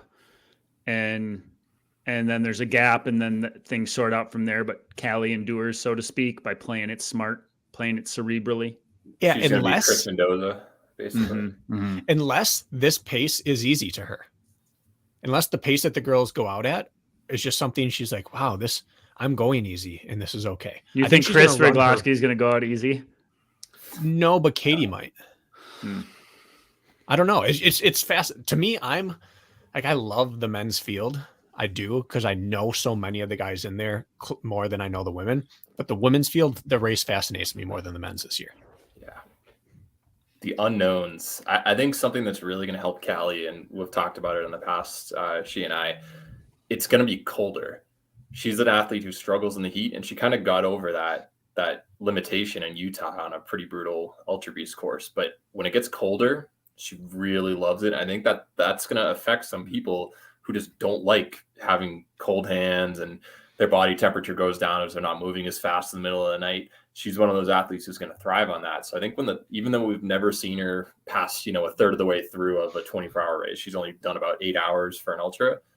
We don't know what's going to happen there, but I don't think that the conditions are going to get to her as much as most people, because she can endure the cold better.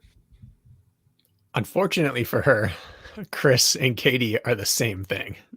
Yeah. That's a great feather in her cap, but they've got the same feather. So let's say the women's field, we got a number of girls who are probably eyeing up third. Maybe they're saying, if I could maybe take out Callie, let's just say there's like a group, a chase pack, right? Who are those ladies, Jack? Because I don't know this stuff as well. I'm trying to I'm going through the names, I'm looking at them, and I recognize a good number of the names, but I don't know who's got an outside shot of actually podiuming. So why don't you enlighten us, Jack? I would say you've probably seen Kelly Seidel's name in ultra races across the U.S. She's got plenty of podiums there. Same as Sierra Slider. I think Sierra did Utah. I know she's done it in the past. She's definitely done plenty of ultras. That's kind of her jam. But she's done well in ultras as well. Going down the list, Heidi Jurgensen, she's typically like 15th, 20th at national series races. I don't know her ultra experience, but she's a solid athlete. Double Z, just like you mentioned, Bracken. You down with IZZ?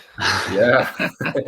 You're not coming up for Mexico for nothing with Mauricio Martinez. To reiterate that Isabel Zamora Zarate, we haven't said her actual name. Yeah.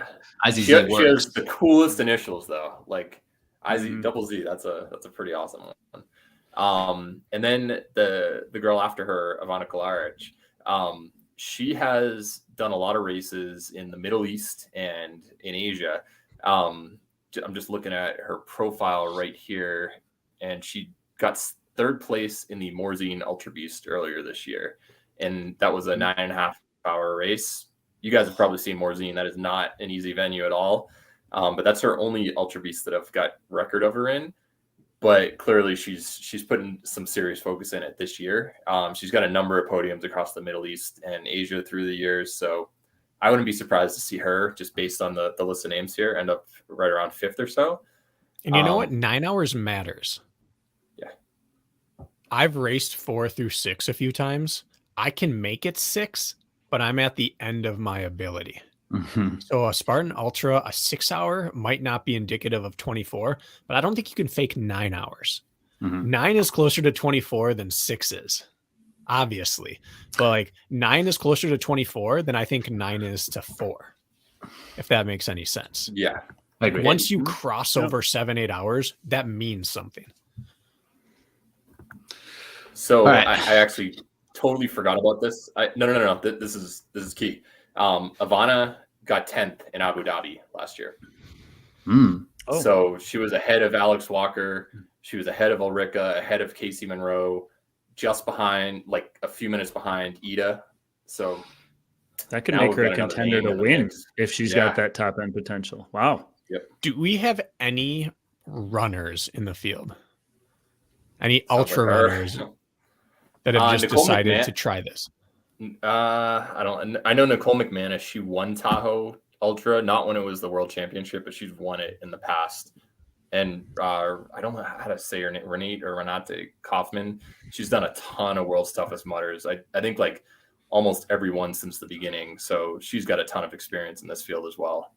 But not straight ultra athletes coming into an OCR event. Not that we know of. This may be a dumb question. Like a Courtney DeWalter just deciding to show up, you're saying? Yeah. This may be a dumb question, but this list we're looking at, which the listeners you can't see, is this all of the elite participants or just the notable elite participants? This is what Gary B gave me for all of the elites who have signed up so far. I imagine we're going to see some same-day registration. We're going to see a Katie Knight. We're probably going to see a couple on the men's side, another on the women's side, who it's like, that's going to shake things up a little bit. I do think that it's probably still going to end up with like the Mark and Tyler show and then the Chris Callie, likely Katie Knight show. But this is who we've got at this point. Okay. I just want to make sure nobody was falling through the cracks or I wasn't missing something here, because the list isn't terribly long, which is part of this is elite, not open plus 8. Correct. This is right. Elite. I understand that. Yeah. Okay. Just confirming. Rich, I think you have somewhere you want to go with this, but just when you said like no Courtney DeWalter coming out, it got my wheels spinning a little bit, because one of the knocks on Spartan Ultra is that the obstacles aren't hard enough. It's not like WTM or something where it just destroys you obstacle wise. But if Courtney came out, if you just took one of the best ultra runners, the obstacles would be way too difficult. I agree. So yeah, they're not complicated obstacles, but 24 hours of anything is difficult. And this is not a race. Like before I said 5K does matter, but not at the expense of not being able to do anything. You couldn't just come over here as an ultra runner and expect success. Even as a fit, like let's say you had a guy or girl who was a rock climber and an ultra runner. I still don't even think that would be enough your first year if you hadn't done any OCR before. There was an example, right? The Seb Conrad Seb, who was doing. No, he did a ton of OCRs beforehand, but he was like still 2 doing years of probably 15 races. But he was still failing the shit out of those obstacles. Wasn't he doing like 90 to 120 burpees every single loop? Yeah, he did like 800 burpees. Yeah, the fourth. Yeah, I want to say. I thought he got second or third. Jack, did Aaron get second? You got second. Okay. No, so there's a little precedent for that, like for there fitness is, sake, but since he was an OCR and functionally fit athlete, he could do 800 burpees. True. He could do the carries. Yeah. Even though the obstacles maybe got him, I can't think of Courtney doing 800 burpees. Okay, that's fair. And I agree. What kind of odds do we put on Callie then? We got what do we think's fair? I had plus 450 here. Would you bet that? Need more? I think, yeah, I would put her between Veerman and Mendoza. Maybe like a 550. Jack, what do you think? It's tough because like we've never seen her get past 8 hours or so, but we also didn't see Tyler Veerman get past there, and he was running side by side with Mark for 22 plus hours last year. She's got a strong case for second place, but yeah, probably somewhere in that plus 300 to 500 range. For the win, I'd put her plus 5 to 6, but for the podium, I'd have her at like plus 150 or something. Yeah, no, for sure. That yeah, I can agree with that. Yeah, plus 650. Now I'm intrigued though with Ivana Kolajic now that I've kind of realized that she got 10th at Abu Dhabi and she's done that Morzine Ultra Beast earlier this year. So you've intrigued yourself. Yeah. Nice job, Jack. Yeah. Rarely does one pique their own interest. No, I'm intrigued at how the race will turn out with her in the mix now that I'm aware of her ability level. How's that? No, it's great. Yeah. So Kirk mentioned this list isn't necessarily impressive in terms of depth. I mean, the men's side, a decent amount of people on this list. We started off right away with 3, and then we're like, okay, the rest could fill 5 to 10 most likely. And then there were 3 standouts. There were 2 to 3 standouts on the women's side as well. So it's kind of an even battle at the top. And it's just interesting to see like how this race kind of plays out in the landscape of OCR. Like, is it too different to really attract people in? Does it not attract those ultra runners in at all? Like, do you think an ultra runner does see this and look at it and be like, oh my God, I might have to do 800 burpees? There's no chance. Like, why would I do that? Like, how much does this race matter in the landscape of what we are doing at OCR, in your opinion? And like, why, like, where do you think this race ends up? Is this going to stick? Is this going to be part of what OCR is? Or is this going to be something that it ends up staying very, very niche for people? It's weird that in theory, it's no different than WTM. And yet WTM is a pillar of the OCR community. It's one of the tentpole events. And this feels like an afterthought to everyone outside of like 30 people. And I don't know why that is, other than terrible timing. Just really terrible timing. It always exists in the same universe as OCR Worlds, and it's too close to World's Toughest. So I just think that they've handicapped themselves.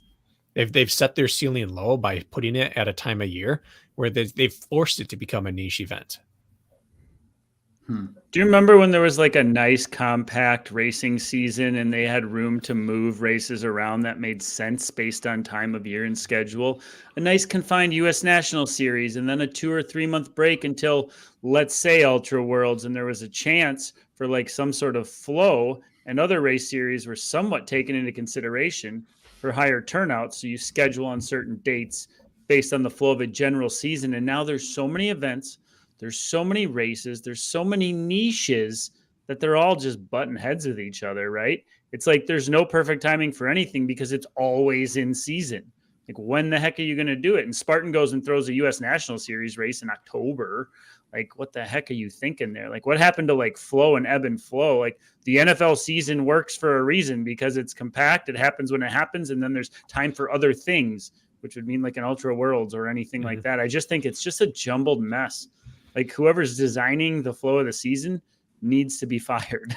That's what needs to happen. Don't you guys agree, though? It's like I can't even tell when season is what anymore. It would be like if Ironman said, we're going to not hold our championship, our world championship in Hawaii anymore. Let's do it let's change the weekend too. And they're like, what do we have going on this weekend here? And they're like, well, the ITU World Championship is going on. So Olympic Distance Championship is happening. Like, yeah, that's fine. Let's take Perfect.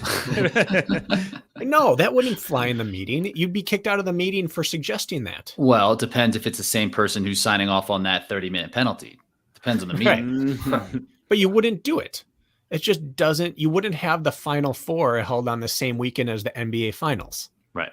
You wouldn't, because you cannibalize your own audience. It's not even Spidey in that race anymore. Exactly. You came onto the scene second with this event, so you're fighting, like you're stabbing yourself in the eye.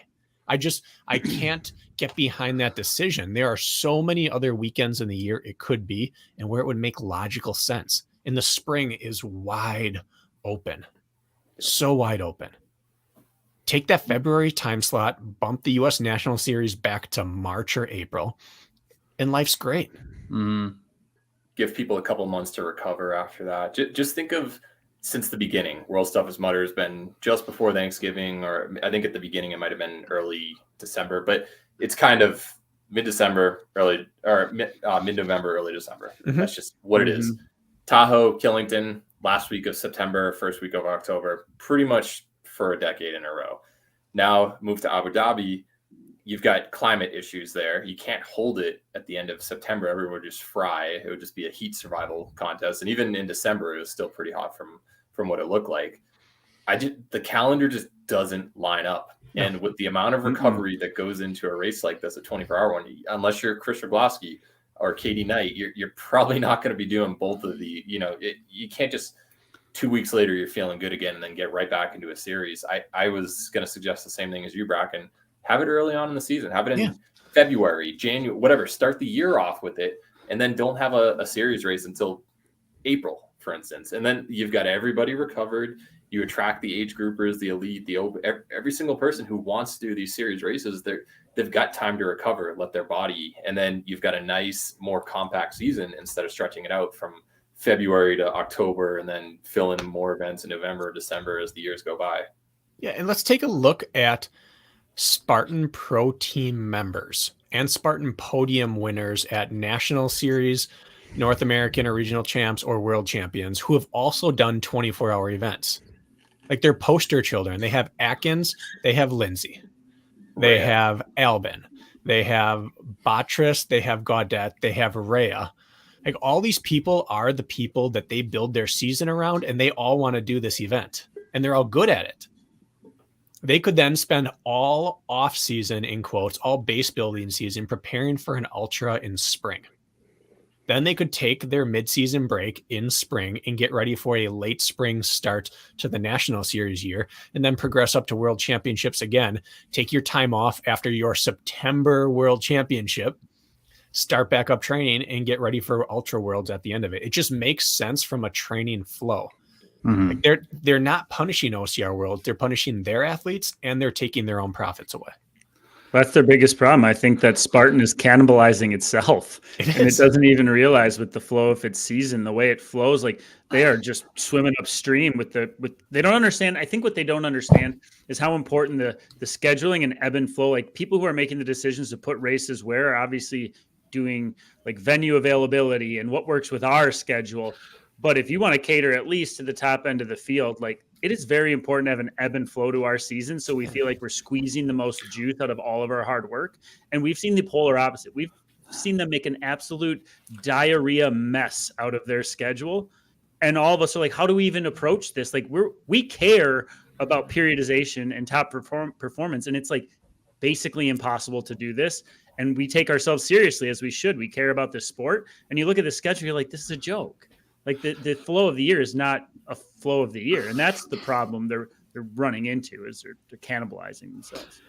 Yeah, that's always been it seems to have been the case for a long time now. Whoever is organizing that isn't probably never really competed as an endurance athlete.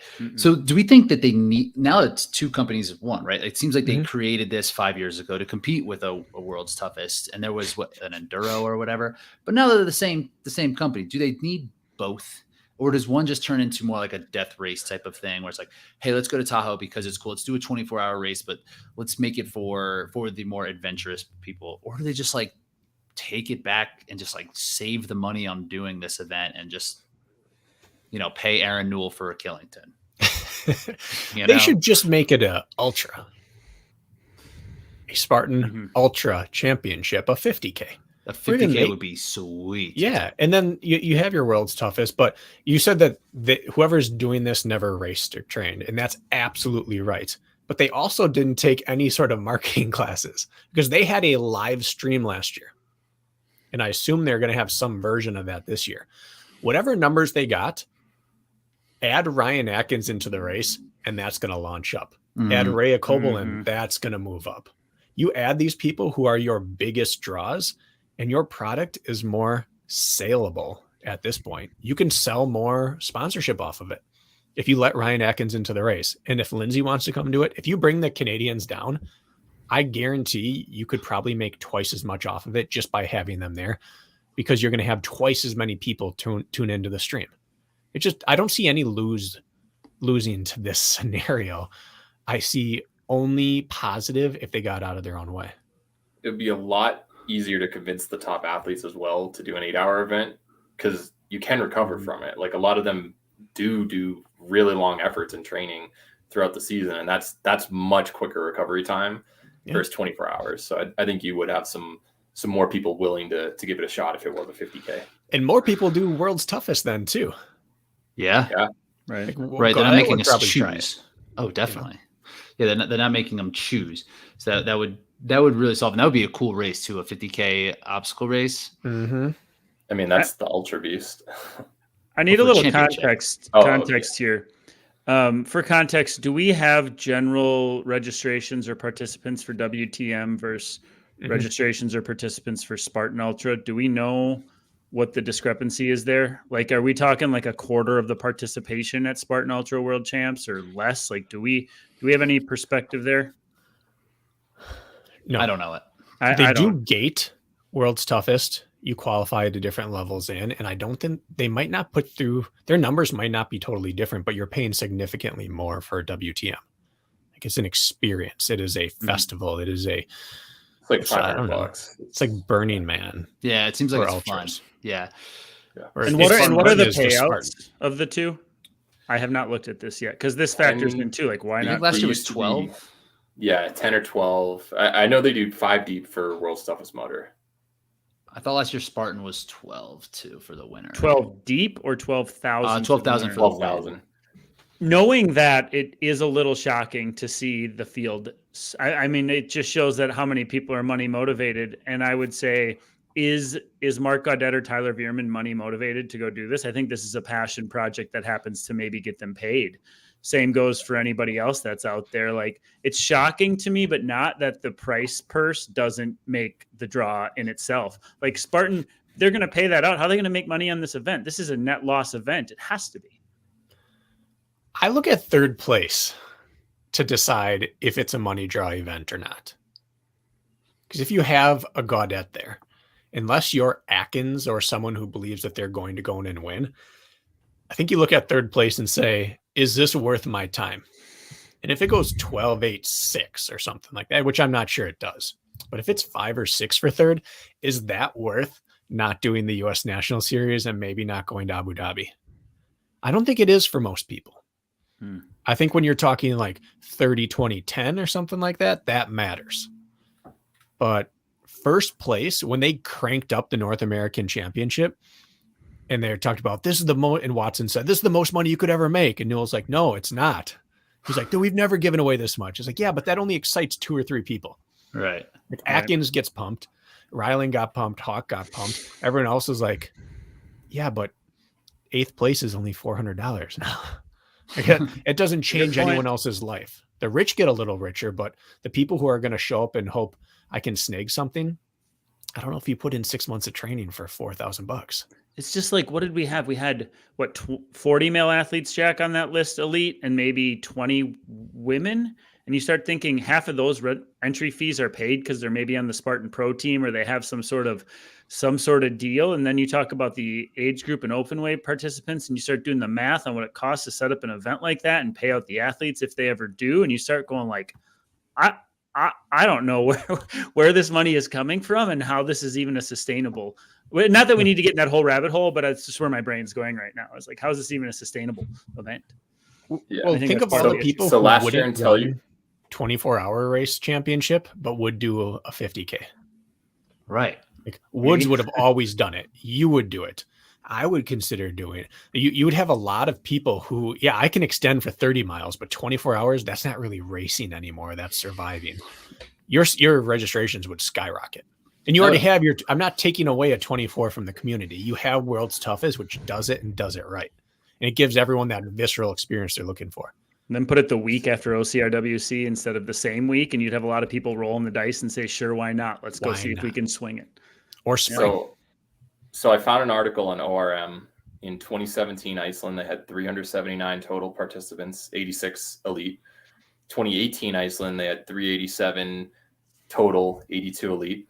And then 2019, Sweden, 255 total, 47 elite. So it looks like we're capping somewhere in like the 300 range at most of these races with 50 to 80 elite racers. And last year it was 8,000, 4,000, 2,500, 1,000, 800, 6, 4, 3, 2, 1. So they paid top 10.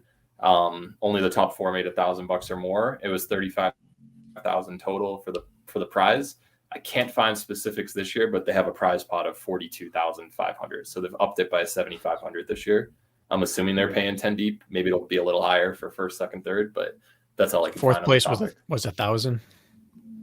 Yep. You jump in a 50K for that. You wouldn't jump in 24 hours for that. Right.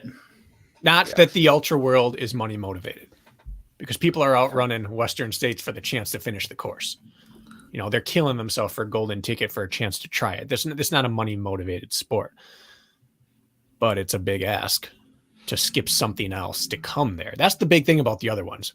You don't have to skip anything to go to Western states or UTMB. You might have to leave things off your schedule to be prepared for it, but there's no weekend that the other big thing is happening. It's like, I would do CCC, but UTMB is the same.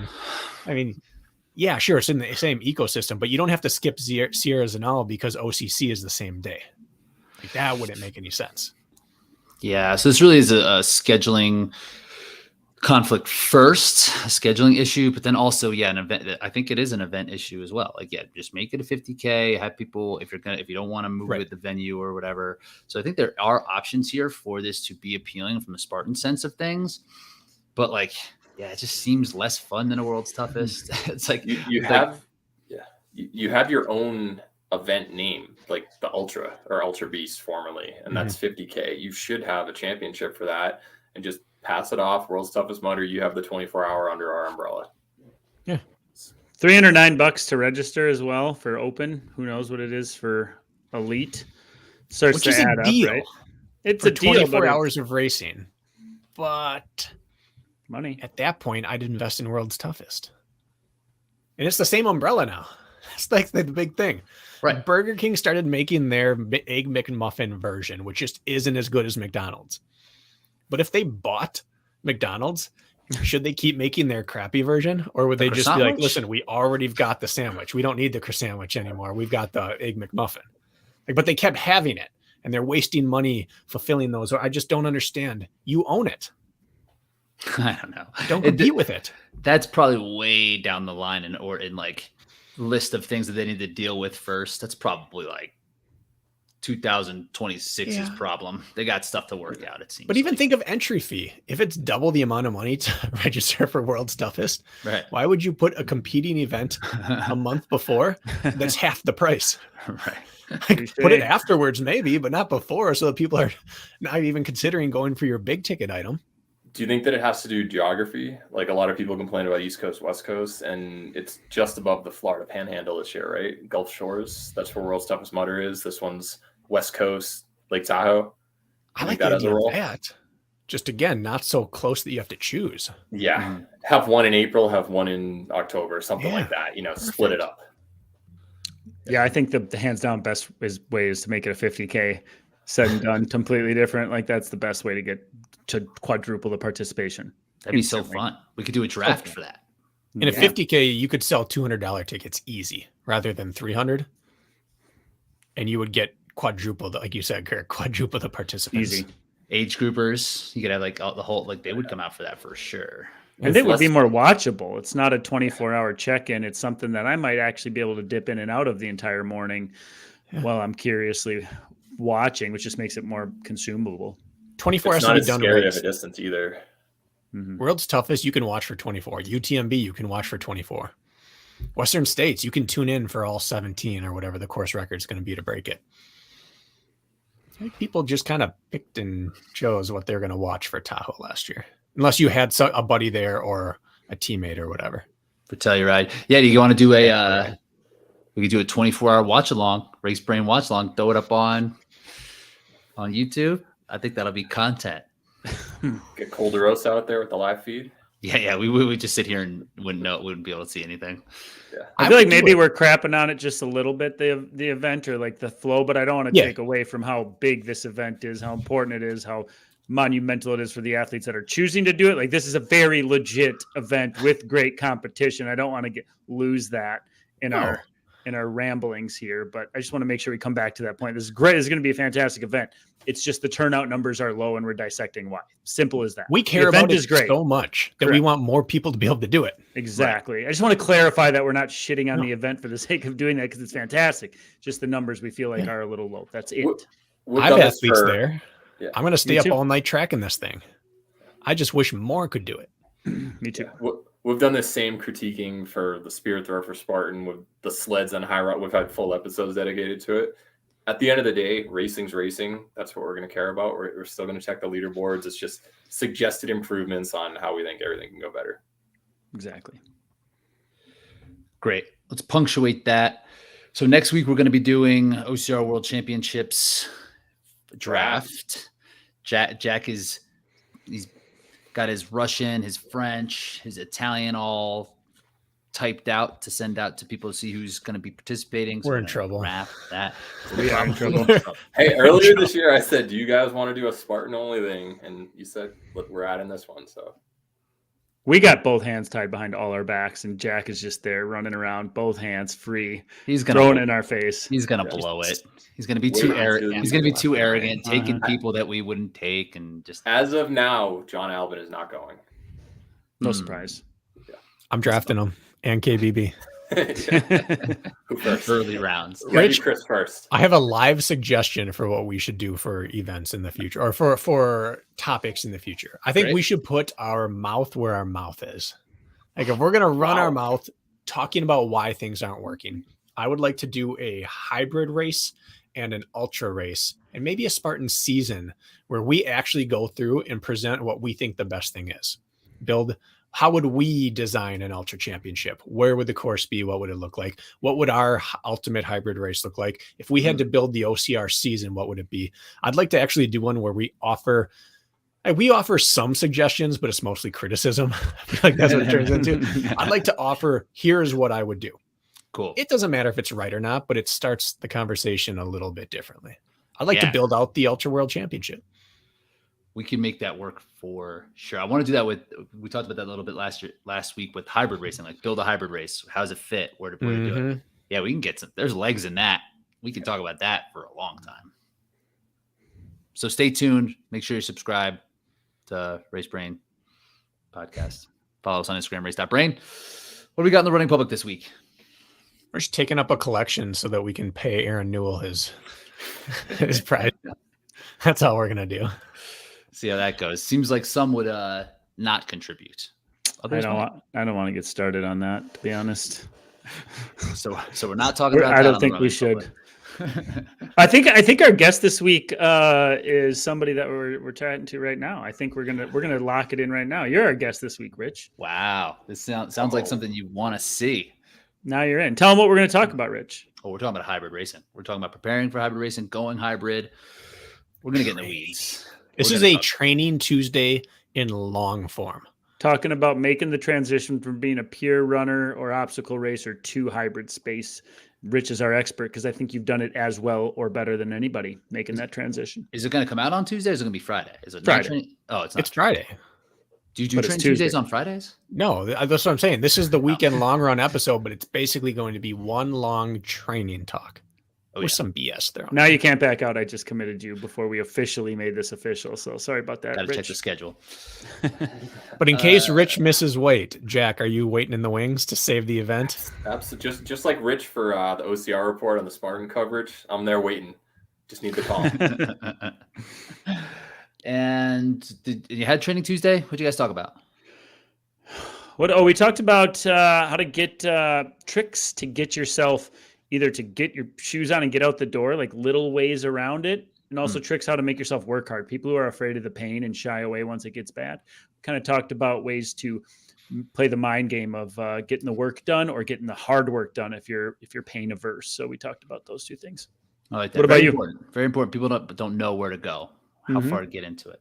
What about you? I had Vivian Tafuto on, who is the 4th ranked DECA female athlete going into Worlds. She was like a nasty swimmer, like high Virginia, end. right? Yeah, she went to UVA, and UVA won NCAAs the past 2 years. When she was there, she was All-American and on a relay, but she was like multiple time state champ. The sign of a real All-American is if you've only got it on a relay. You're in there. That's me, baby. Wow. Quarter All-American club. Count it. And then I got a couple interviews coming up. I'm going to talk to a PT. I'm going to talk to one of the athletes, hopefully, that we talked about today. So I got some stuff. Definitely got some stuff. Jack, is she going to be the first example of an endurance athlete who comes in with a massive engine from a high-end sport that is swimming, from a non-ground contact or non-cycling sport? Have we ever had that before? Someone be legitimately like top 10 in the world at something off of swimming or something like that? You rarely see that in any sport, right? What wasn't I know Lauren Weeks was a swimmer, but it's her background, but I don't think she was like yeah. You're talking like maybe Killian was a good swimmer, Air Force Ken. I'm talking the way Rylan was a mountain biker, yeah. Atkins was, and that Bedard was a biathlete, the way she was a swimmer at the D1 level. Jezebel Kramer in France was a very high, like a national level swimmer, and she got top 3 at European champs for Spartan. Okay. Yeah. Okay. There was a CrossFitter, I forget her name now, but she's in the Middle Atlantic region, who was like an Olympian in sailing and then was a CrossFit Games athlete. So I think that'd be fun to try to see who is like the most impressive athlete in another sport who's now in our sport. I saw some article where there's I forget, it was like snooker or some super ridiculous sport that like no one actually pays attention to in it, and they were an ultra endurance athlete and they were really good at playing snooker or something like that, and I was like I can't imagine that balance right there. I would say unicycling to ultra Atkins. Not bad, but he had other arrows in his quiver at the time. Maybe we can do that. We'll have an athlete. That'd be a fun episode. Talk about each person's background and some of the weird ones. Learn about your athletes. Bring the best athlete. We'll do research, and whoever brings the best athlete wins, because we're competing here no matter what.